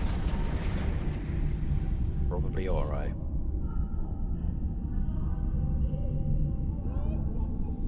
Nobody? Depends on what the captain's view is. I wouldn't be against it, but I don't think the captain would. Okay. Edwards would volunteer, but would make sure he sent like all of his findings and his quick thoughts on the discovery of a certain familiar individual in the artwork before he did. Okay. I Turin think is Nova also... would stay and Sorry, probably keep Hello. what was I that was again? going to say Sean? Nova would stay and probably keep Stay. Hello with her. Okay. Yeah. Nova wants to stay and is keeping hello. Okay. Whether or not this scares anybody else into staying or leaving is entirely up to the rest of you. Bravo's gonna stay, but he'll probably want a teak to relieve him in the morning. Okay. I think, Go on. Yep. Bertram is more likely to ask if he could take some samples of the plants up and study them overnight, unless something else sort of like gets his attention, or the captain specifically tells him not to. Akaru Chiel is kind of interested in the fact that Dr. Bertram is so very interested in the plant life. She says that since the gardens here have been so carefully arranged, taking samples from here might disrupt the display as it is. But if you really want to, the Akaru says that she can arrange for botanical samples to be brought here, and then when you're ready to beam back to your ship, you can take them with you. Oh, Bertram will definitely take her up on that. Cool. Turin is definitely up for staying as well. She's of a similar mind to Edwards, in that the longer one can stick around these guys to study them, from an anthropological sense, the more data she has. So I suppose that comes down to whether or not Caval's going to stick around down here, or if he fancies going back to the ship. I think the ship. Okay. So Caval's going back to the ship. Bertram's going back to the ship after he gets his botanical samples, and the captain isn't sticking around either. Ori is more than likely going to find somewhere to bed himself down, and everybody else has expressed a wish to remain on planet as well. Means that Bravo's in charge. Mm-hmm. Bravo's in charge. All right, guys, I'm in charge at last. Okay. I did not sign up for this. Oh well. Well, as far as Let's get done. Yeah, Go on, sorry. Bravo's on Nova babysitting. Nova sitting. Was there anything that Nova wanted to accomplish exactly during her stay over? Or was she just curious? I think she'd be more curious now she's met somebody that's got empathic abilities and start trying to get a deeper read or connection with them. Well, okay. We'll start with that, because Bravo would get a similar kind of thing. But Bravo, of course, would be probably standing guard outside in the hallway outside of people's rooms. Oh, and by the way, everybody gets their own room, and they are presidential in their size and opulency. So the Akaru really know how to greet guests. All throughout the interior of the place, though, are various depictions of the Iryax, complete with the obvious resemblance to the Cecil Tredic. But for the most part, a lot of these pieces of artwork are what you expect. They're all artistic representations of a character that is basically worshipped, or at the very least held in very high regard. So you find frequent depictions of the Iryax throughout this entire place. You are allowed to wander, but not wander very far. Obviously the Iryax will see you in the morning and therefore doesn't expect anybody any let me actually put this into words. Certain areas are off limits, and you reckon these are mostly due to A, security, because they might be the offices of the Akaru back, or maybe even the Iryax themselves. But it's not surprising, considering that this is basically first contact, this is your first meeting with them, so any sensible species making contact with somebody else for the first time will more than likely have a few areas that they think are no-go yet until trust is built up. So it's not like there are obvious places where you're discouraged from going down there at the point of a gun, but there are areas where the Akaru back will say, for the moment you're not authorized to go in these areas, because that all depends on how well we all get on together. But the rest is a very pleasant stay, and the Akaru are willing to entertain anybody that wants to stay up and talk, or to be shown the various bits of artwork that are around the place, or to be entertained with music. Any and all are acceptable. And as far as the empathic stuff goes with Nova's request for information, you don't come across the path of any other Akaru back except for Chiel, but there is the sense that the Betazoids get that there are other empaths present in the building. And they are... nobody has any kind of mental defenses up at the moment. It doesn't seem.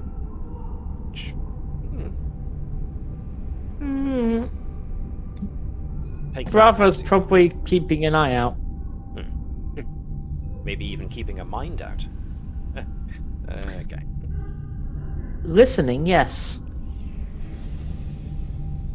So, Turin and Edwards don't get much more than they've already learned about the place. I mean, they can start actively now capturing with pads and tricorders artistic renditions of things and stuff like that. So that's no problem. They just ask you to be a bit respectful of where you ask to scan. But like I said, you don't learn anything pertinent information-wise than you've already learned thus far. So, for the three at least who are going back up to the ship, I mean, you get a couple of requests from again, from Commander Mouty and some of the other astronauts, for lack of a better terminology, who are very keen to have another look at your ship, because they're obviously very curious. So I'm imagining that you're still keeping them to secure areas just like you did before? The diplomatic suites and whatnot? Yeah, they'll be on the diplomatic deck and that's it. Cool. So is there anything specific that you guys on the ship want to do whilst you are on the ship and, you know, are waiting for the morning to come around? Or are you just going to wait and see? Yeah, No, go on. like Dabba said, it's taking passive scans. I think it'd be also worthwhile, since they pointed out saying that there were traders recently, to see whether there's any kind of residual signatures, to see whether we can identify what race they were, or did we ask the question to some of the ones on board about what the race looked like for the traders that came to visit. Okay. All the way down. Yeah, go on. Being told there's traders recently, what Vibers would like to do is launch a probe out back the way we came and effectively take scans of the system as it travels further and further out, because it's a good sci-fi trope for looking back in time by looking at the light from that time. Yes. Okay. And because you're firing your probe in the opposite direction from which you're facing, more or less,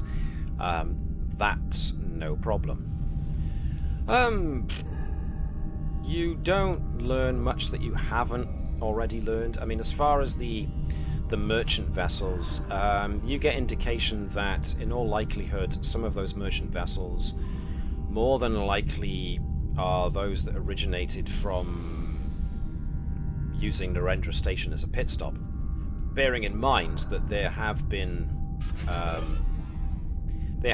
like independent ships going into the Expanse for a while now. The Expanse has been known for some time, since the 23rd century even, so not only has Starfleet been making inroads for the last, small inroads for the last century, but civilians have obviously been going in there. I mean, one of your first encounters in the Shackleton Expanse was of a civilian mining operation. They'd just gone in there to find their fortune, so it makes a certain That and a degree of lot of our sense. plans came from the Orions that we got maps from, so... So, yeah, there's one or two mentions of green-skinned individuals. There's a couple that would suggest other Federation known and aligned species. Nothing like the Ferengi, thank goodness, have been through here. Certainly not Romulans or anybody else like the Gorn, or let me think of it. Certainly not anything like the Nausicaans or stuff like that. If I can get a signature of a ship that's coming here that's not a local, I can put it on file to talk with later. So, the scans trying to look for the previous passage of another starfaring ship. You don't get any, which suggests that they haven't seen any such independent merchant trading vessels through here in a while. We're talking probably the last half a decade or more. Which, considering what you've been told so far of the Akaru space program, that's been going on for at least a decade, if not slightly more.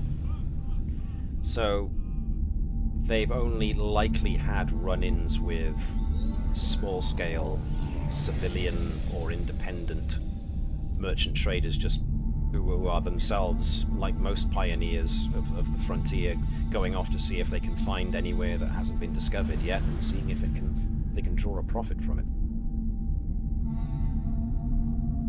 And obviously, since this place is already inhabited, they've met said trading vessels and have gotten into the odd negotiation, but nothing that's really stuck. There's no big groups that have made claims to any shipping lanes or anything like that, so they've had very infrequent visits by these independent tradespeople or explorers. As for your map of the star system, nothing major stands out. You've already made a copy of their star charts that you found on their spacefaring vessel, Starwood, and it matches up. There's the usual Anything amount of interesting drift. on the shipyard? Anything interesting on the shipyard? I mean, if you do passive scans of the shipyard, you can see that there are other vessels similar to the Starwood which are being constructed down on the planet. There looks like there's like launch pads on the planet. They haven't gravitated yet towards orbital construction of ships, so it seems that the majority, if not the totality, of their spacefaring vessels at the moment are constructed on planet and then obviously take off. They have a small flotilla at the moment of about a dozen vessels. Cavell will spend some time trying to establish the size of the fleet and the makeup of the fleet and the potential capabilities of the fleet and likely bases, off-planet bases that there might be for the fleet. Because the shipyards are on planet, but that doesn't mean their bases are on planet. As far as Cavell is able to tell with his opinion of starfaring vessels, all of the ships look pretty much identical which suggests they're all the same class of vessel, and they all look the same as the Starwood, the one that you came across. So at the moment, the Akaru don't seem to be putting any kind of variation into their shipbuilding. They are creating the starship they need at the moment to explore their system and the nearby star systems. So, just as a reminder, yours is a scale 6 ship. You've got a pretty huge ship. So all of theirs are the same class of vessel, built exactly the same way. And those are all scale 3 ships. They all have the same compact but very, very efficient design. It looks like they've got very efficient power and warp drive systems. Their sensor arrays are actually quite sophisticated too. And as has been noted already, they've got they appear to have basic weapon systems that could be compared to disruptors, but their torpedo systems, as I've noted before, are very similar to quantum torpedoes rather than photons. So, interesting. But like I said, there's only about a dozen ships in total that are active, so they don't exactly have much of an armada at the moment. It's interesting that they, I suppose it makes sense in the beginning to have only one type of ship, but for a culture that's so specialized, they don't have specialized ships. Which kind of puts Caval in mind of the early days of Starfleet back in the 23rd century, when the whole 5-year mission thing was they basically constructed a chuckload of Constellation classes and sent them out in separate directions and waited to see who came back with what. So this seems to be something along the similar lines, yes. Exploration vessels, it seems, for the most part.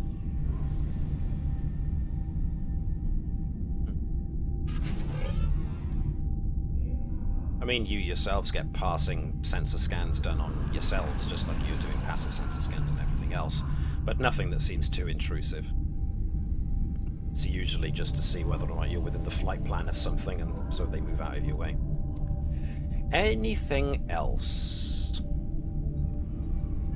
I mean, Dr. Bertram's going to be having a whale of a time, and he probably won't sleep all night because now he gets to investigate new plant samples, but nothing special stands out other than the novelty of new plants. New species. Who knows what you can get by crossbreeding them with others? Yeah, but like I said, they're the kind of plants you expect in a water-heavy environment, and a warm one as well, so lots of tropical type plants, but nothing that stands out. Nothing compared to your energy-eating moss. And all you need is the right spore-emitting one, mix it with the right pheromones for different plants and things, and then sneak one on board Blackbird's private captain, and he might mellow out. See, it's all about the application. So, in order to get Blackford to mellow out, you're going to sneak on board basically plants that exude, weed. I was going to say, just start pumping marijuana smoke into the. What is the chemical that's in there that does actually help? TSC? Yeah, thank you. Or something like that. No, it's got to be something much more subtle than that. Also, I wouldn't be doing anything like that. Once again, that'd be for Hello to do. Send the robot. I like it. Yeah. Where's send your little espionage agent? Yeah. They'll never see it coming. Or they will, and they'll just think, oh, it's so cute, it couldn't possibly do us any harm. Because, look at this little bow tie. Yeah. And the stick-on ears.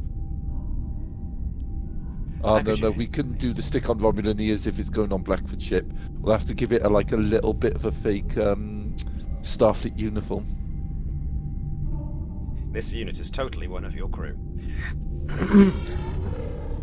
Okay. So anything specific anybody wants to do whilst they're down on the planet or up on the ship, or shall we just cut to the next morning?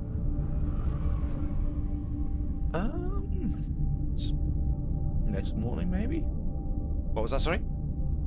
Next morning, maybe? Next morning. Okay, cool. No problem. Alrighty, so those who are on the ship beam back down again, and you are escorted to the same courtyard where you are all grouped together. Ori, for those guys who stayed overnight, Ori eventually appears, but he didn't stay in the palatial estate. He stayed elsewhere. And let's just say he has the usual big old grin on his face that he usually has. Nevertheless, your entire retinue meets up. Now, you said you wanted to have Bravo replaced with Natik the next day? Yep. Still going Because okay. Bravo would have been keeping an eye on everyone overnight night, and wouldn't yes. have got any sleep. When we say everyone, what we mean is Nova. Yeah. But you never know. It takes as much effort as watching everyone. That doesn't mean Nova didn't escape and managed to go off on crazy endeavors overnight. I just never found them. Actually, you know, no, like I said, Nova being Nova, and the emotion junkie she is, the moment like a festival or a play or some kind of like musical event happened, you know, Nova was probably off enjoying it. Like I said, the Akaru are very emotional people, and they're very open with their emotions, and so they get very definite enjoyment out of their musical arrangements and such. So you were all very thoroughly entertained. Maybe some more than others. Cough, Ori.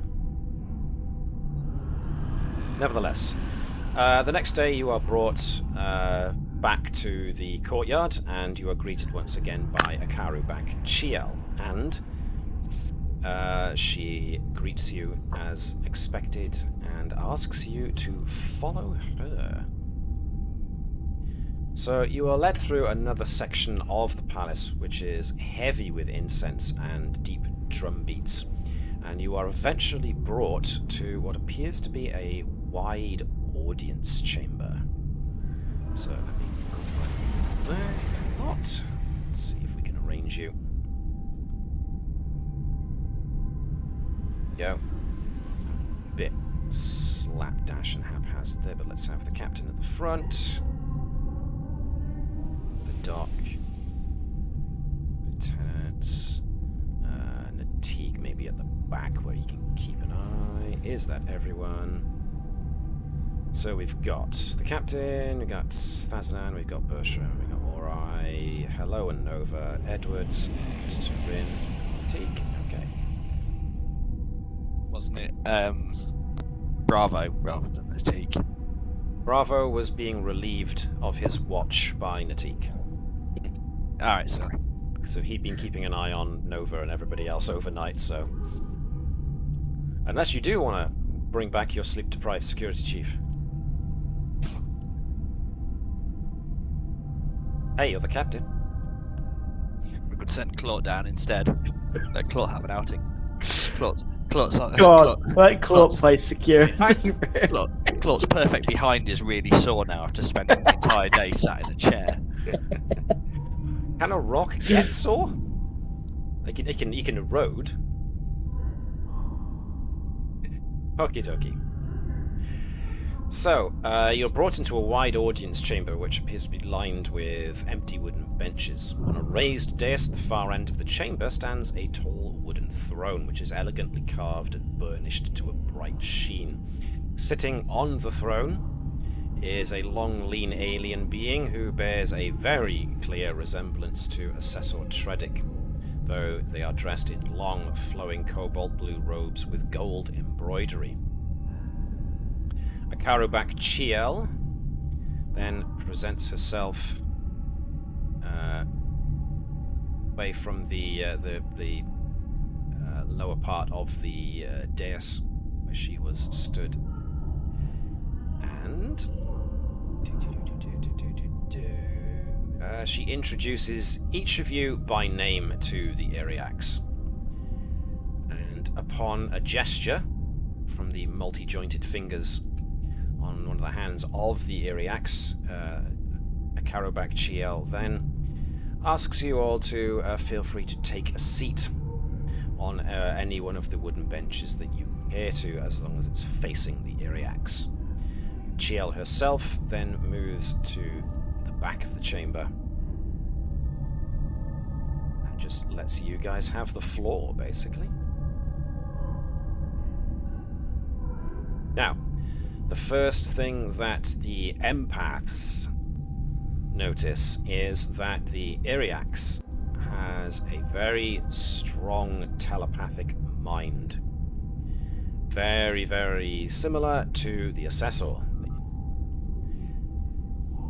This one is not as devastatingly powerful as the as making mental contact with the anything to do with the Tilikaal has happened before, but nonetheless the Iryax does have a very strong mind, and as such also has a big kind of defensive wall up at the moment, as far as being able to sense its emotions. So the Iryax is just there, right at the very, very tippy top of the staired dais. Bud up.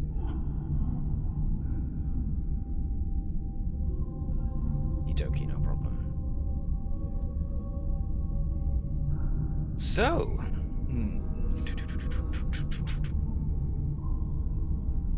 let me switch to. Now I've got to remember here what one we used.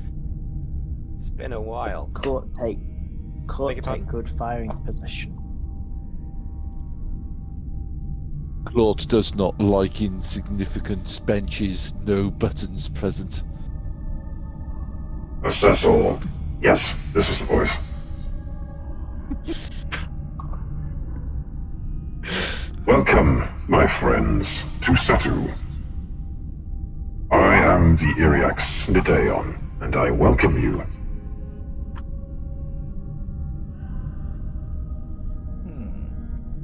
The Iryax speaks aloud, rather than telepathically, which kind of puts it as a bit dissimilar to Assessor Tredic. Assessor Tredic spoke exclusively, or communicated exclusively rather, in a telepathic sense. But the Iryax has just spoken aloud instead. But its voice definitely carries the same kind of weight and power to it that the Assessor did. Yes, sorry. It's very weird that it speaks aloud, even though Akaru are telepathic. Or at least empathic. Well, yes, sorry, empathic.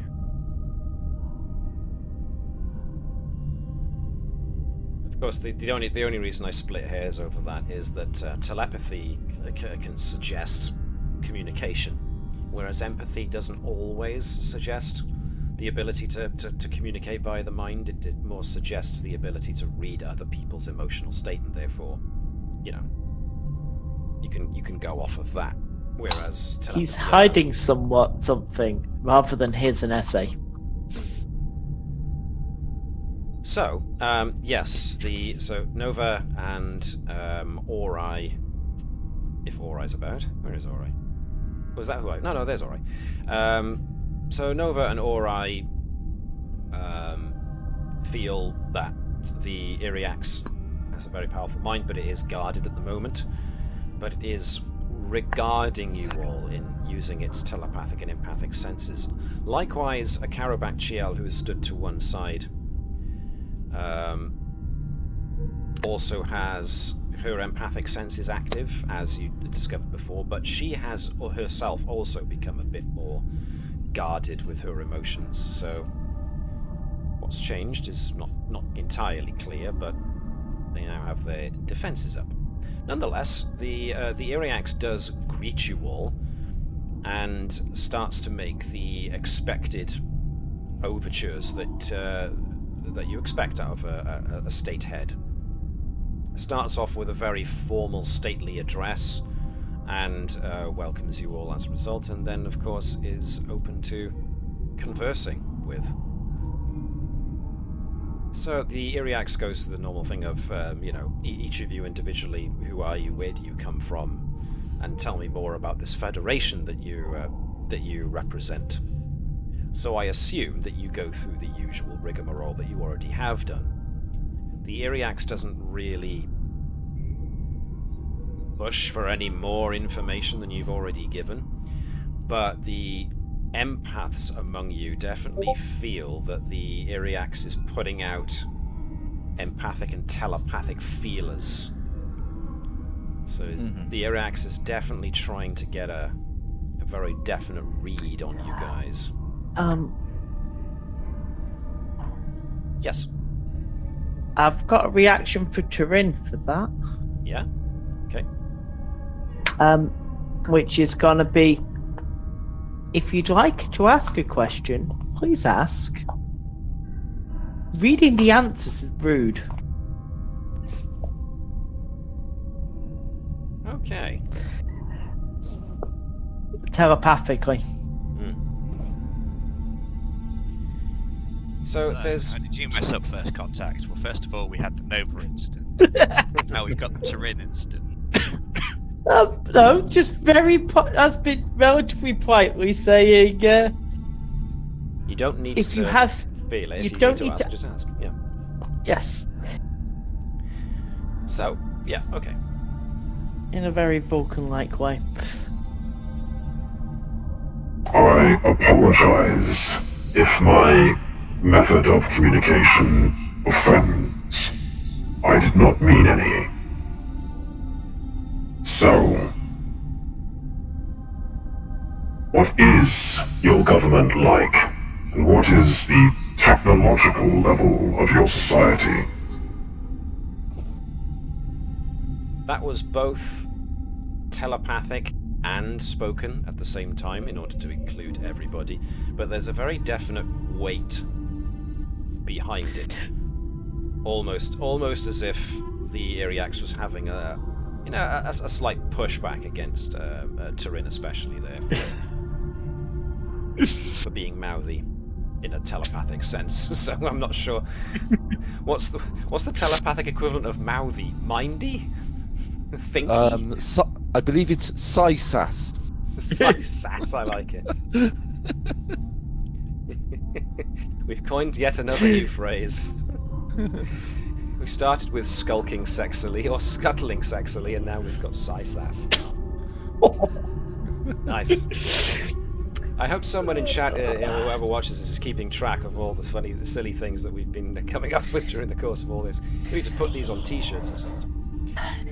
Right. So, another batch of serving robots come floating in with refreshments for you, and the usual type of questions start coming out. So the Iryax is obviously very curious about the Federation and such, as I've been driving at, and is asking questions. Doesn't ask questions that you have already been asked, so may come about it in a diplomatic fashion, but is kind of pushing for more information that you haven't already given. So I was under the impression that you guys have answered the questions of who you are, where you come from, and who you represent in a more broad, general sense. But now the Iryax is asking more pointed questions, mostly about how the Federation functions, how they cope with multiple member states, each of which have different thoughts, opinions, inclinations, and biases. And yeah, this is the kind of thing you expect. But there's a definite weight behind the questions, which I keep making a note of. There's almost like a... Oh. Right then, Sean, no problem. Okie dokie. No problem. Alright. So, getting back to that. There's the empaths and the telepath feel a bit of psychic weight behind some of the questions, as if the Iryax is trying to compel answers, is like giving you guys a bit of a mental nudge to answer its specific questions, none of which appear to be security sensitive or anything like that. So anybody who wants to can give me an insight and command check, just to get a general feel of the situation that's going on here. Insight and command. Yes. Wasn't that even telepath she just said then, sorry. Or No, this is everybody. Anybody who wants to, so the captain definitely can as well. Anybody who wants I to. use psychologist as a focus. Yeah, sure. Absolutely. No Fakai for me. Well, I might just burn even though I'm a insemination doctor, for it. technically I'm a doctor, not a psychologist. Right. Turin goes for that. You said you were burning one of your determinations, Webby? Yeah, Yep. I might as well. I've not spent anything yet. Give it a roll to see if you get it back. Nice.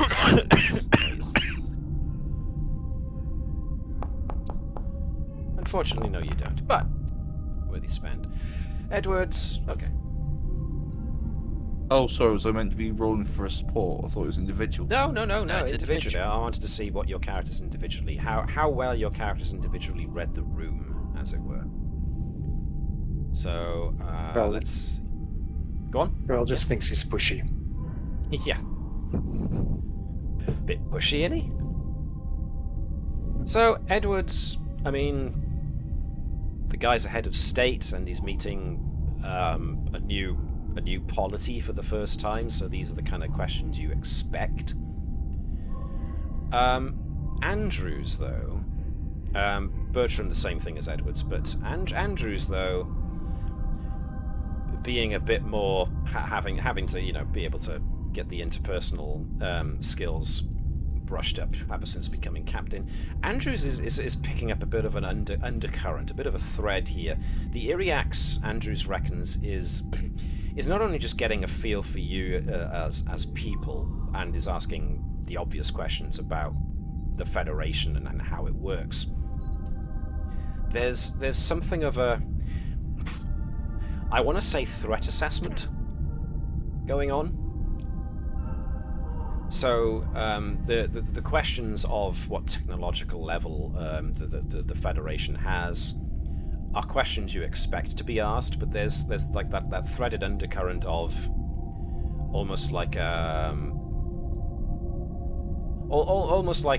an alpha predator, but definitely the king of the pride, trying to assess the strength of this new group that his pride has come his pride of lions has come across.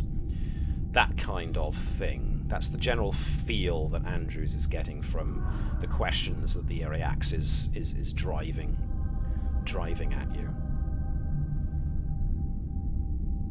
Trying to assess whether or not you're good for the Akaru. So, based on that assumption, is that Andrews will be very much on the open and honesty side, but Okay. also not revealing the whole truths. Okay. Along with slowly starting to try and lead the conversation about the not the assessor, the Iryax themselves. Because Okay. we've seen similarities with other races to the Iryax. We'd just like to understand about them as well. So you're trying to lead the conversation in that regard. Yes. Iryax, however, when you broach that subject, let me think.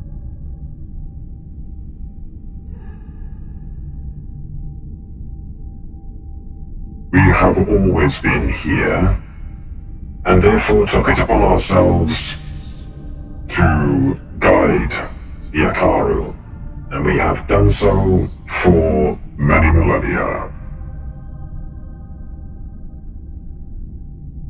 is the most you get.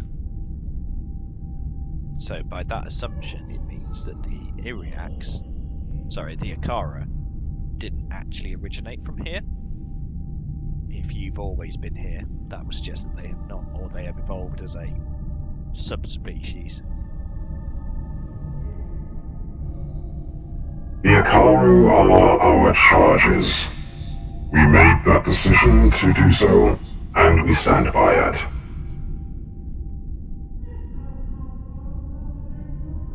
Now, anyone with an ounce of diplomatic or conversational know-how will get the general idea that the Iryax is skirting the subject. Aren't we glad there's no other species in the galaxy that picks up a random charge and looks after them for a very long time out of guilt? Yeah. I think I don't know whether Andrews would be subtle or not in this, be going on about mentioning about the Tilikaal. But I do agree with what Davis has just said. Then is that the Federation has met several species that have taken it upon themselves to take support of another race, as they have deemed that they are more suitable. Voyager hasn't reappeared yet, has it? Nope. No, it hasn't. Voyager's been classified. I think by where we are Lost. now, Voyager has been lost. Yeah. Been classified as lost. Okie dokie. Yeah. Right. Is this thing still trying to read minds Only in a after that? yeah, but it's still only a kind of like a surface thing. The Betazoids and the Vulcan don't get the sense that the and the Beta. What's Ori again? He's Delton. So all the empaths and telepaths don't get the idea that the Iryax is trying to force its way into anybody's head, but is using its telepathic abilities to get a reading on surface thoughts at the very least. This makes a certain amount of sense. Sorry, go on. I think Andrews would deliberately be thinking about the Tilikaal now, if it's only surface level. If there's any reaction, it's not open and you can't see it on the body language.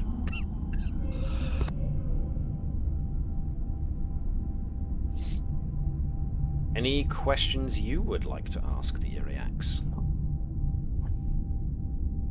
Anything from Edwards before Turin butts in? Something?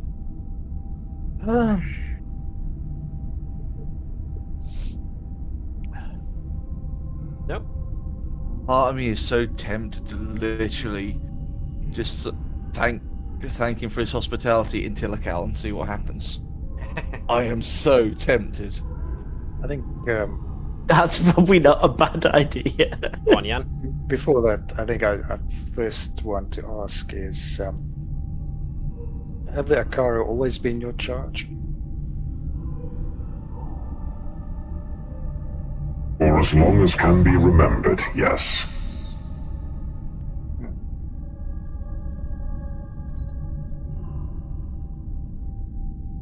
It doesn't seem to expand on that at all. So, what's the play then, guys? The thing is, Ed was. I think we don't need to beat about the bush anymore. They're being Just evasive ask. on our questions. Just ask the question. So,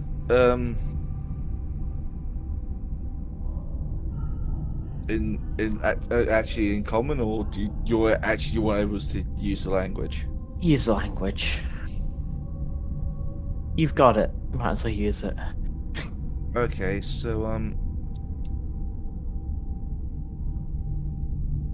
trying to think what actually would I ask. So part of me was just going to say thank you for the hospitality and see what the reaction is. Because. Do you know Assessor Tredick? Well, no, I'd be more along the lines of, do you understand? We may have information relating to your race as a whole, and what your purpose was, and if you can't remember pre-Akaru, perhaps we can help fill in the blanks.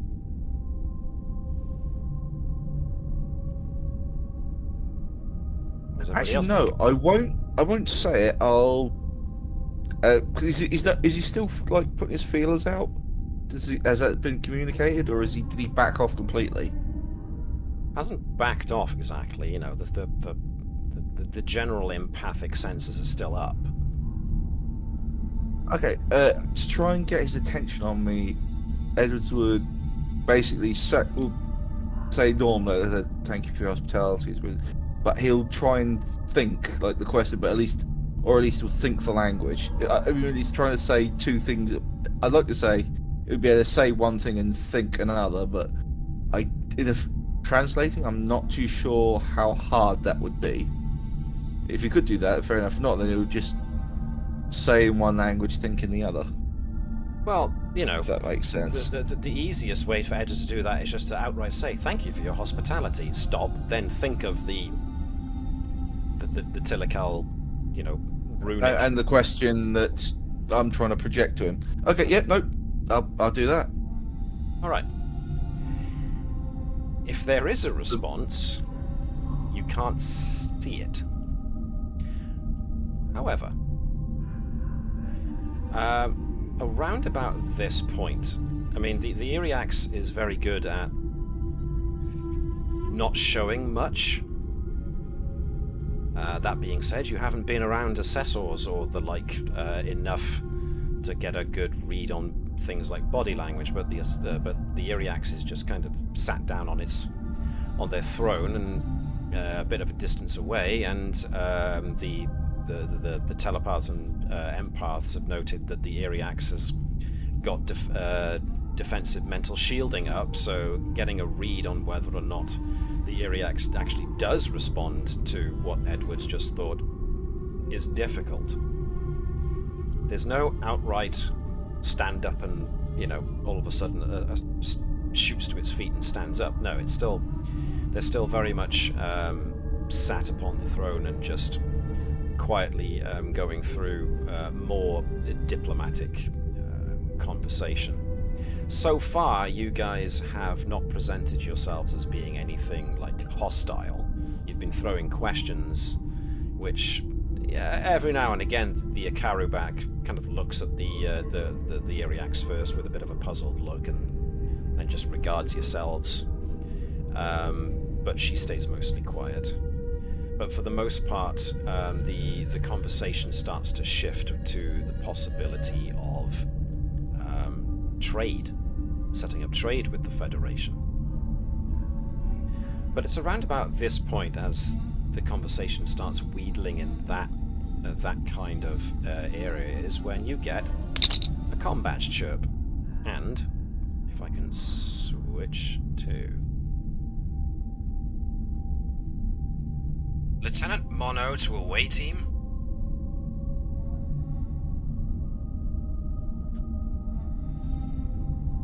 Mono to away team, do you read? Go ahead, Mono. Apologies for the interruption, Captain, but we've got something happening up here. Thought you might like to know. At the same instant, one of Akarubak Chiel's assistants kind of appears from an alcove somewhere and shows Akarubak Chiel a datapad. And whilst the conversation is going on with Mono, Akarubak Chiel mounts the stairs and walks all the way up to the Iryax and goes into a conversation with them whilst holding this datapad she's just been given. Meanwhile, back to Mono. Captain, we are reading a sudden subspace burst of tetryon particles and EM radiation near the planet.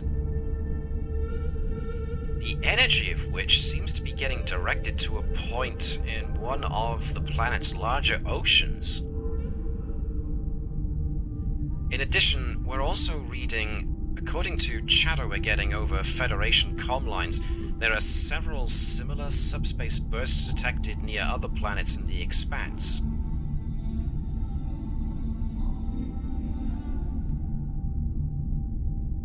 How would you like us to proceed, Captain?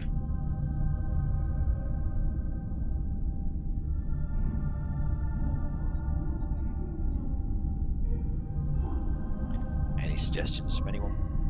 I think continue scanning and see if we can find point of origin. From Vibers to the captain. It might be time to come clean about some of the other things we know, and then we could be working with the locals on this one. Well, I totally agree on that one, yeah. So, Captain, perhaps I should Go on. return to the Navis.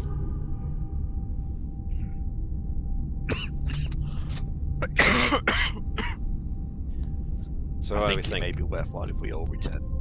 Okay. So you're all looking to leave, yes? Yeah. Okay. I think it would be good to actually be honest with the Iryax before we do, Yes. and explain about. If you don't mind, I can do that with Tyrin. She's got some experience with Tilikaal, or someone else can. But it would be good to explain to him that yes, we know about the Tilikaal. We know there's some things going on about this, and we have encountered another member of your species previously. It looks like there's a related Tilikaal situation springing up at the moment. Can we work together on this? Yeah, I think that'd be wise. We certainly... Ooh, wrong voice. Let me do that again. We appreciate you including us and our charges in this spatial phenomena. By all means, let us work together to decipher what it is. If you wish to return to your vessel, then you may. But please, do communicate back to us how you would like to proceed once we have discovered the nature of the spatial phenomena.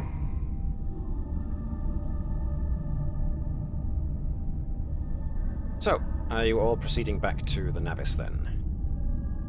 I think so.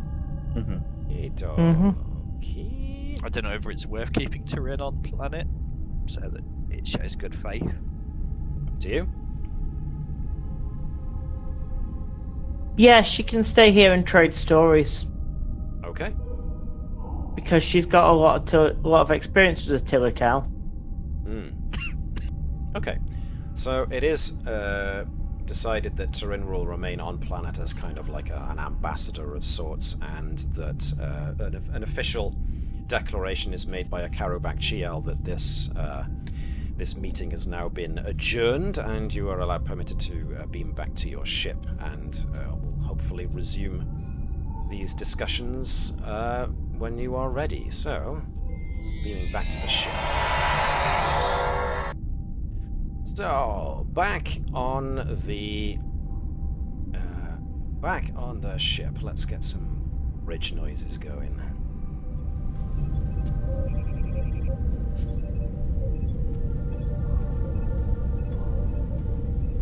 So, those of you who decided to return have returned back to the ship, which is pretty much everybody except for Tyrin, so we'll just leave Tyrin off to the side for the moment.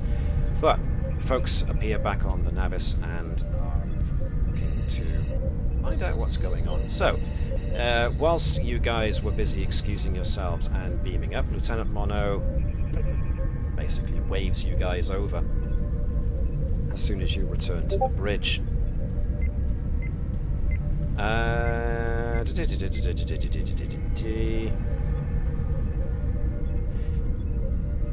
Captain, we ran this phenomena through a number of investigative avenues, the least of which was seeing if it bore any resemblance to anything we'd previously encountered, and it does. The there seems to be a message or something embedded in this energy wave that was being directed at the planet. We think we've managed to decode it, but I might need Lieutenant Edwards' assistance with clearing up the signal. Certainly. I need your expertise on decryption and Tilikaal energetic wavelengths, so if you would be so kind. And for this, I am going to... Do I assume, or do I not? I'm going to assume success. What is that? I can roll if you want. Well, it's like I've noted. Mono wants Edwards for his expertise. You know, he obviously has knowledge of, and so it's taken as read that your knowledge is sufficient. Therefore, I don't require a roll unless you really, really, really want to make one, because you do have a nearly full momentum pool as it stands. So there's no need to make a roll just to gain momentum. So it's entirely up to you if you want to or not. I certainly don't require one. I'll leave it with that then. Keep things flowing. So, Edwards goes up to Mono's station and assists him with decryption, and indeed there does appear to be some kind of message embedded within the subspace burst. So, putting it through the necessary filters, you eventually get a result. What you manage to decode comes back as a static filled image of a masculine face that fills the screen that you're viewing this on. The most notable feature of this individual being their wide blue eyes flecked with starlight and lacking a pupil or an iris. Eyes very much like those of Ashtamalia, though somehow more desperate or fearful. Behind the face, you can see a background of strange and wondrous forms and colours, alternating between a symphony of thought and a chaotic dream tornado. This is unlike anything you've seen before from the pocket dimension. The message comes through, garbled and filled with static. We are here because we desire it. We do not let others into releasing. Please, if you can hear my words, turn back. The message then shatters into a spray of prismatic colours before ending.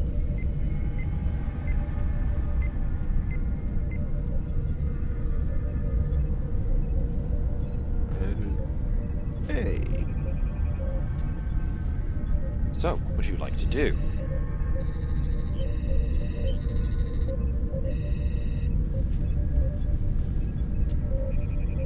At the very least, Nova will be curious, I don't doubt, so can use unit hello with a bit of assistance as well.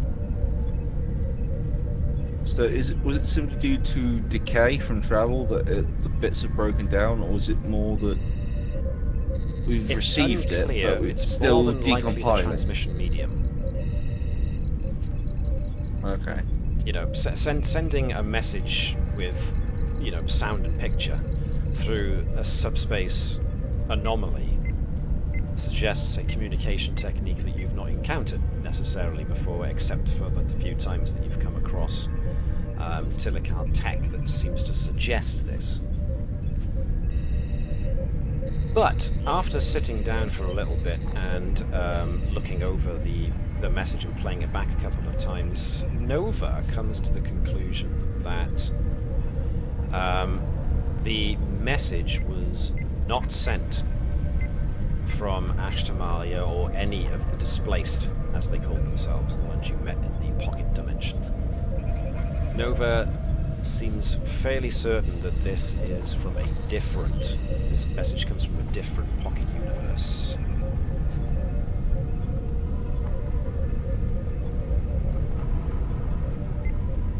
We couldn't make out all the messages.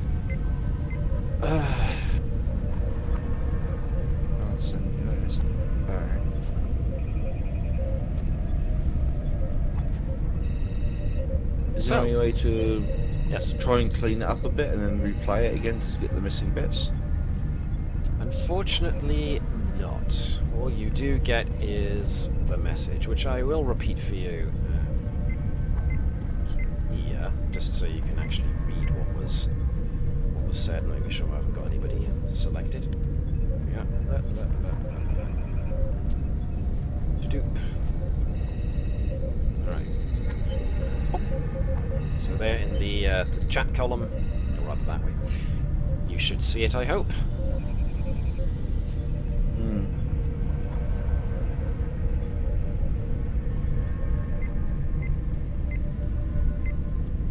Now bear in mind that the message seemed to be getting sent to a point on the planet below, on Setu.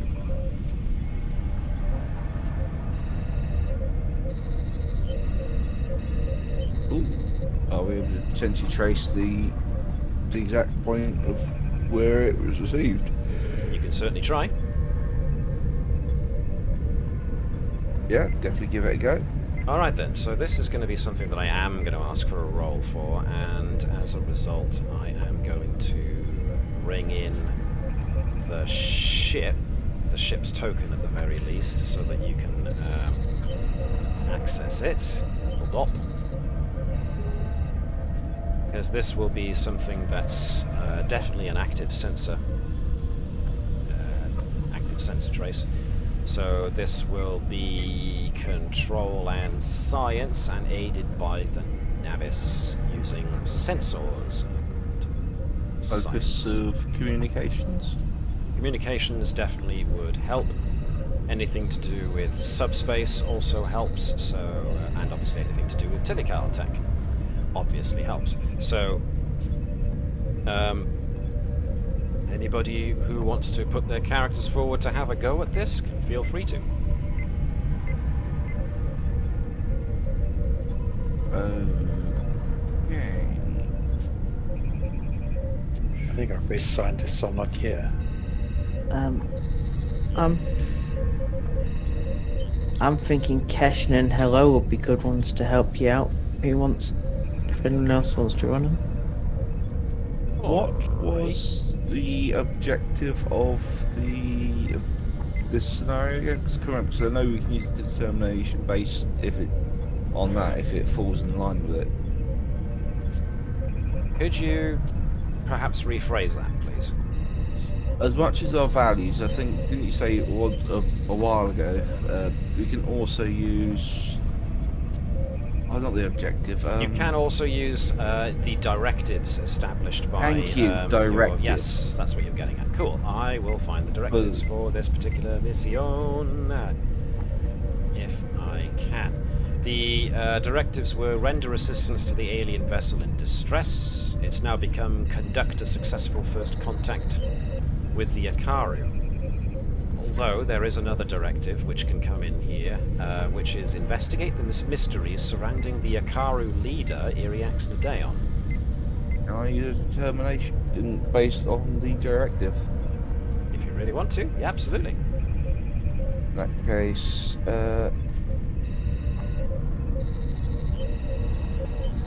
But you're using which one? Which directive? the investigate. The investigate the Iryax. Yes, that would the one that you said that would actually apply in this case, and I want to use it with the Cochrane Medal of Excellency to get a basically double the effect of using that determination. So you're using the mystery surrounding the Iryax. Okay, it's almost tenuous because that directive seems to speak towards the Iryax itself, but let's face it, anything and everything to do with the Iryax and its presence on the planet is a bit weird and sus anyway, so yeah, I can go with that. A single focus that you possess that relates to the scientific or engineering field, once per mission, when you spend a point of determination, you receive 2 benefits. Okay. Gareth, if you want to be the Navis as per usual, I would like sensors and science from the Navis, please. Sensors and science. Alright, so... That'd be another 1, so that would be counted as 7. Question mark. More or Is less that, am I 7. using it right? Yeah. So a phenomenal amount of. So, yes. So Edwards himself is doing this, directing the sensors to try and find where on the planet the was the target. The Navis itself isn't much help and therefore needs Edwards to basically carry the load as far as inputting the right formulas and algorithms. But you do successfully manage to trace the target of this transmission. Seems to be a landmass off it's a very small landmass in the southern oceans. But the moment that you start to actively scan it, a sensor net goes off and blocks all sensor scans of that area. Sorry to shoehorn that in, but I very rarely have the opportunity to use that Medal of Excellence, so I thought I just jumped at the chance to use it for once. So, and as you do, Lieutenant Keshen pipes up, and if I can find Keshen's... Which one was Keshen? That one. Hang on, waiting for it to load, excuse me, pardon me. Captain, I'm getting an urgent message from the planet. The Iryax themselves is contacting us.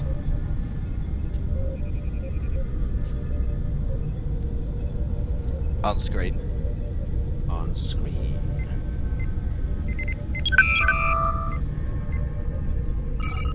Your view screen goes on, and you get the Iryax taking up the entirety of the screen. The empaths and telepaths amongst the bridge crew definitely feel waves of aggression and hostility coming off of the Iryax. You are attempting to scan a protected area. Cease this at once, or risk being expelled from the system.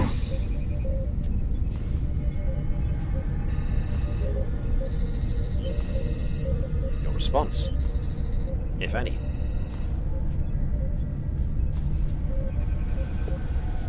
I think we'd explain why we're scanning the area. So explain that there's a subspace anomaly happened and it appears to be a message and directed at that particular landmass. Yep. Okay. That you have discovered a message is fine. However, you are to conduct no scans of the area you are attempting. Cease your sensor scans, or this diplomatic foray shall end right here, right now.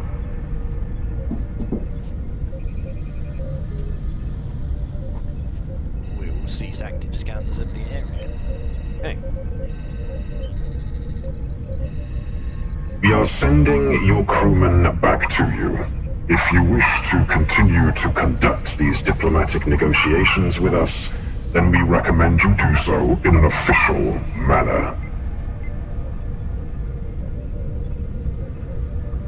The view screen then turns off as the Iryax stops the transmission. It's not long before Lieutenant Turin is beamed back on board. Okay, what did we get from passes from the area? So the sensor net effectively disrupted sensors from getting any kind of read whatsoever on that landmass. The only thing that you got was that, well, obviously a sensor net in the middle of the ocean seems a bit strange. But how many? You got quite a few successes on that 5. So before the sensor net went up, Edwards was able to successfully get that there appears to be a facility on that island, and that the initial spectrographic, or mineralogical I should say, scans of the underground facility seem to suggest Tilikaal technology, or at the very least construction. This facility seems deep under the ocean's surface, with access obviously from that island surface. Only marginal power output was detected, and it seems that from what you got, the facility was in a state of disrepair, but that was all you got before the sensor net closed and you were unable to scan any deeper. So, you've been effectively barred from continuing diplomatic negotiations for the moment. However, the Iryax did not state that no diplomatic negotiations... The diplomatic negotiations haven't stopped.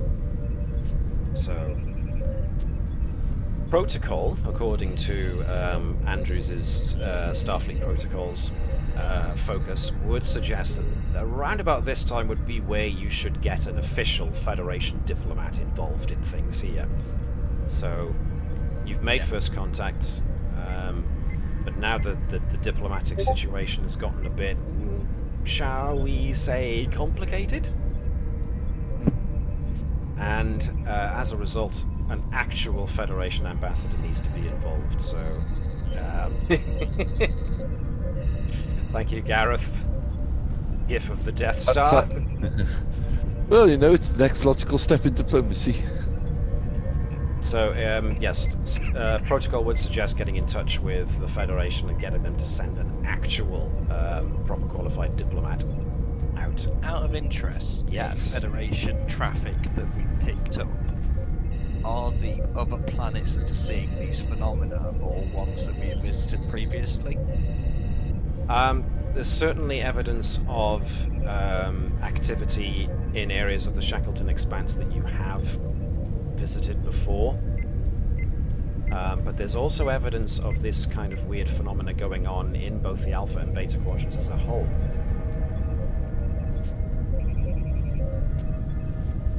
So it's going on in quite a few places at the moment.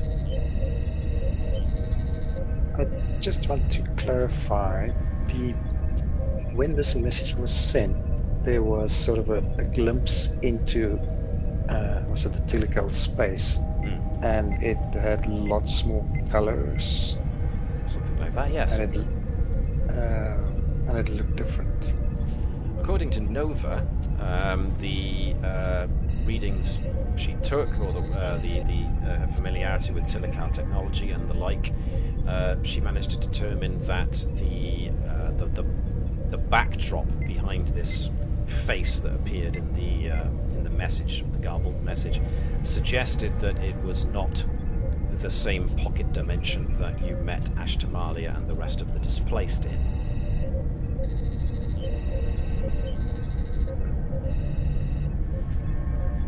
So, based upon that and the broken message, I think it's safe to assume we met only one faction within Tilikaal space. So you've certainly met Ashtamalia and the displaced. What Nova appears to be suggesting is that this message has been sent from someone who's not one of them. And who don't want to leave. Well, that's difficult to determine, but they definitely appear to be Tilikaal in appearance from what little was made out from the transmission. I guess my way of filling in the missing bits is we are here because we desire do not let the others trick you into releasing them/us. Please either stop or reply. If you can hear my words, turn back. Interesting. What do the rest of you think?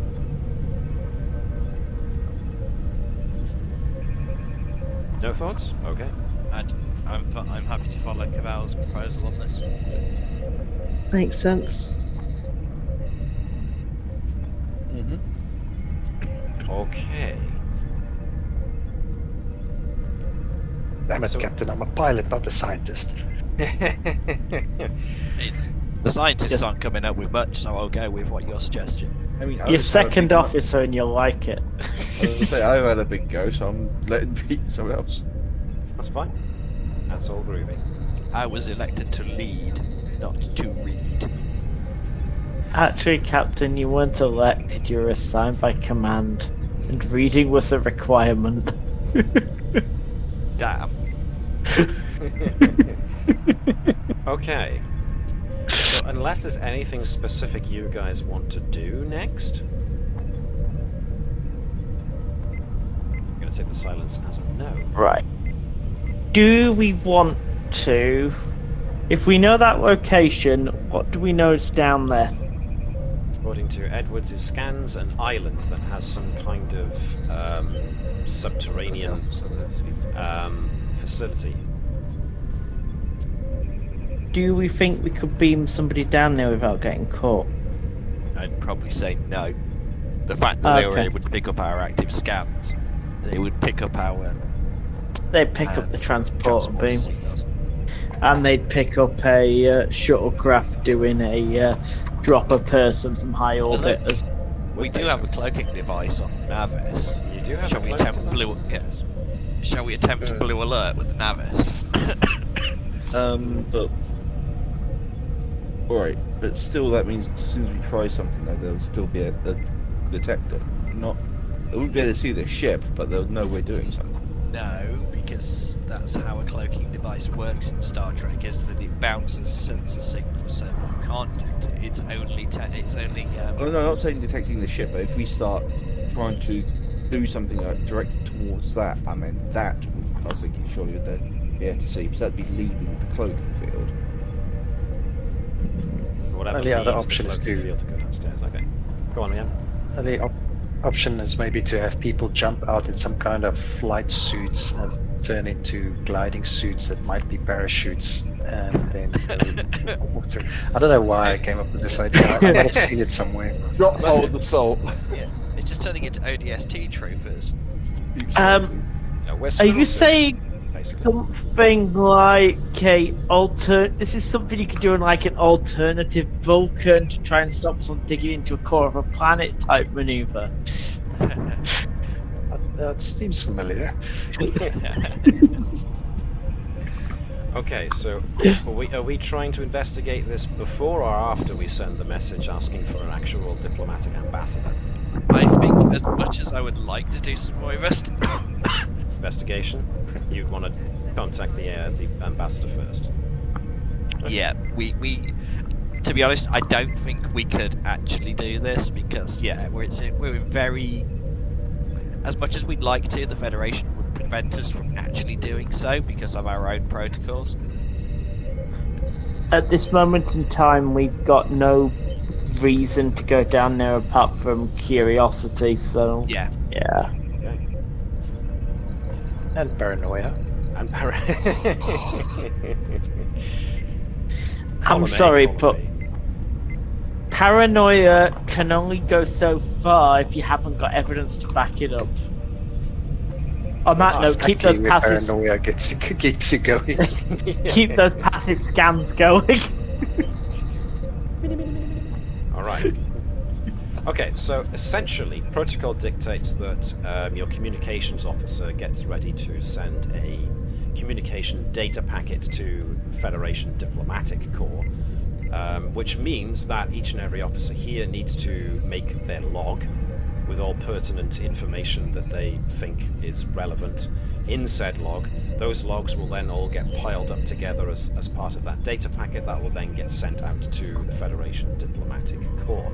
Command, Starfleet Command will hopefully then send you an order as to what to do next, and that's precisely what happens. So you do remain in orbit of Cetu for a good number of hours yet, as the transmission takes a while to get to the nearest Federate or Starfleet sensor convoys. Pardon me. Yes, very succinctly put. So yes, the forays that you guys, as a whole, as your fleet has made into the Shackleton Expanse, has meant that subspace convoys have been placed down at more regular intervals, meaning that transmissions, even from slightly out of the way as you currently are, will take a little time, but won't take too much time to get back to command. Obviously, it takes a number of hours for command and the diplomatic corps to confabulate amongst themselves to decide what to do next. And after some time, a message is received by the Navis with orders to proceed back to Narendra Station in order to pick up and escort a diplomat, a Federation ambassador, and their aide in order to carry on with the diplomatic negotiations on your behalf. Obviously, at the moment, Command is saying advise caution as far as the situation with the Tilikaal technology and the resemblance, of course, to an assessor on part of the Iryax's case.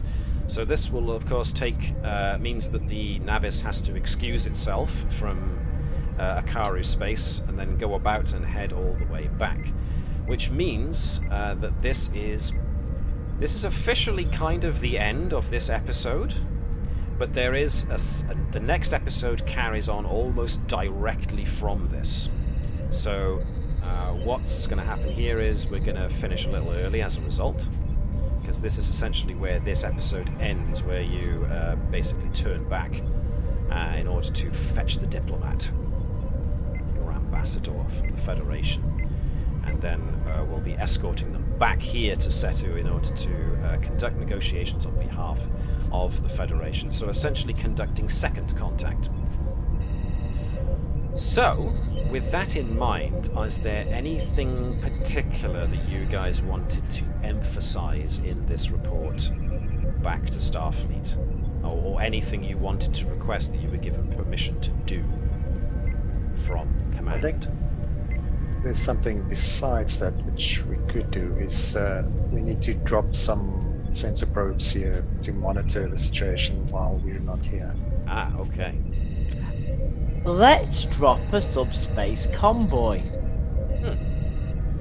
And you can definitely, you can do a lie of omission by just saying, we intend to come back with an ambassador, so because so that subspace communication is easier, we'll leave a convoy here. Plop. It's completely true. The fact it's got sensors on it. Yeah. It's neither here nor there. It's That's convoy. for navigational purposes, to make sure nothing hits it. Exactly. So. Yeah, you did have a hard entry into space not too far from here, so. Yeah. The more navigation sensors we have, the better. There you go. The Akaru don't seem too averse to the idea of that. Obviously, the transmission coming from the Akaru government now is through one of the Akaru back, more than likely Chiel. Since the situation has now become a bit more tense, so they're willing for you to leave these boys behind in order to facilitate easier navigation and faster communications. But the Akaru do state that they have the right to scan these themselves in order to, it's your stuff in their space, so they have the ability to just keep an eye on them. Please do. Here's the frequencies to use it. We can be contacted on this channel. Okay, cool. All right then. If that's the case, and you've got no special instructions that you want from Starfleet Command, then I will say we will end this episode here, and we will carry right on into the next episode, which is Second Contact, next week, as long as folks are available. So next week is the 16th of April, so are folks still around? Should So, be. yeah. We should have our science officer back with us at that point as well, and hopefully everybody is feeling a lot better. So it gives our sickly captain time to recover as well. So thanks for lasting so long, Webby. It's alright, no worries. So yes, this concludes this current episode. So for everybody who has been watching along on the stream, thank you very much for watching. Hope you enjoyed it, and of course the mystery is still yet to be answered and will carry through into the next episode, which will start next week. Everybody who's watched this on YouTube and you liked it, consider giving us a like, and if you fancy finding out when more of these videos drop, then subscribe too, so you can get notifications as to such. In the meantime, I will ask you all to do like the Vulcans do, and to live long and prosper. Maybe not somehow end up with a suspect offshoot race in a far corner of the galaxy. It's a thing that we've all done at one point or another. So, maybe try not to do that as best as you can. But do engage in infinite diversity in infinite combinations, and also look after yourselves and treat each other with respect in these absolutely mental, crazy times. We will see you all next week, but in the meantime, hailing frequencies are now closed.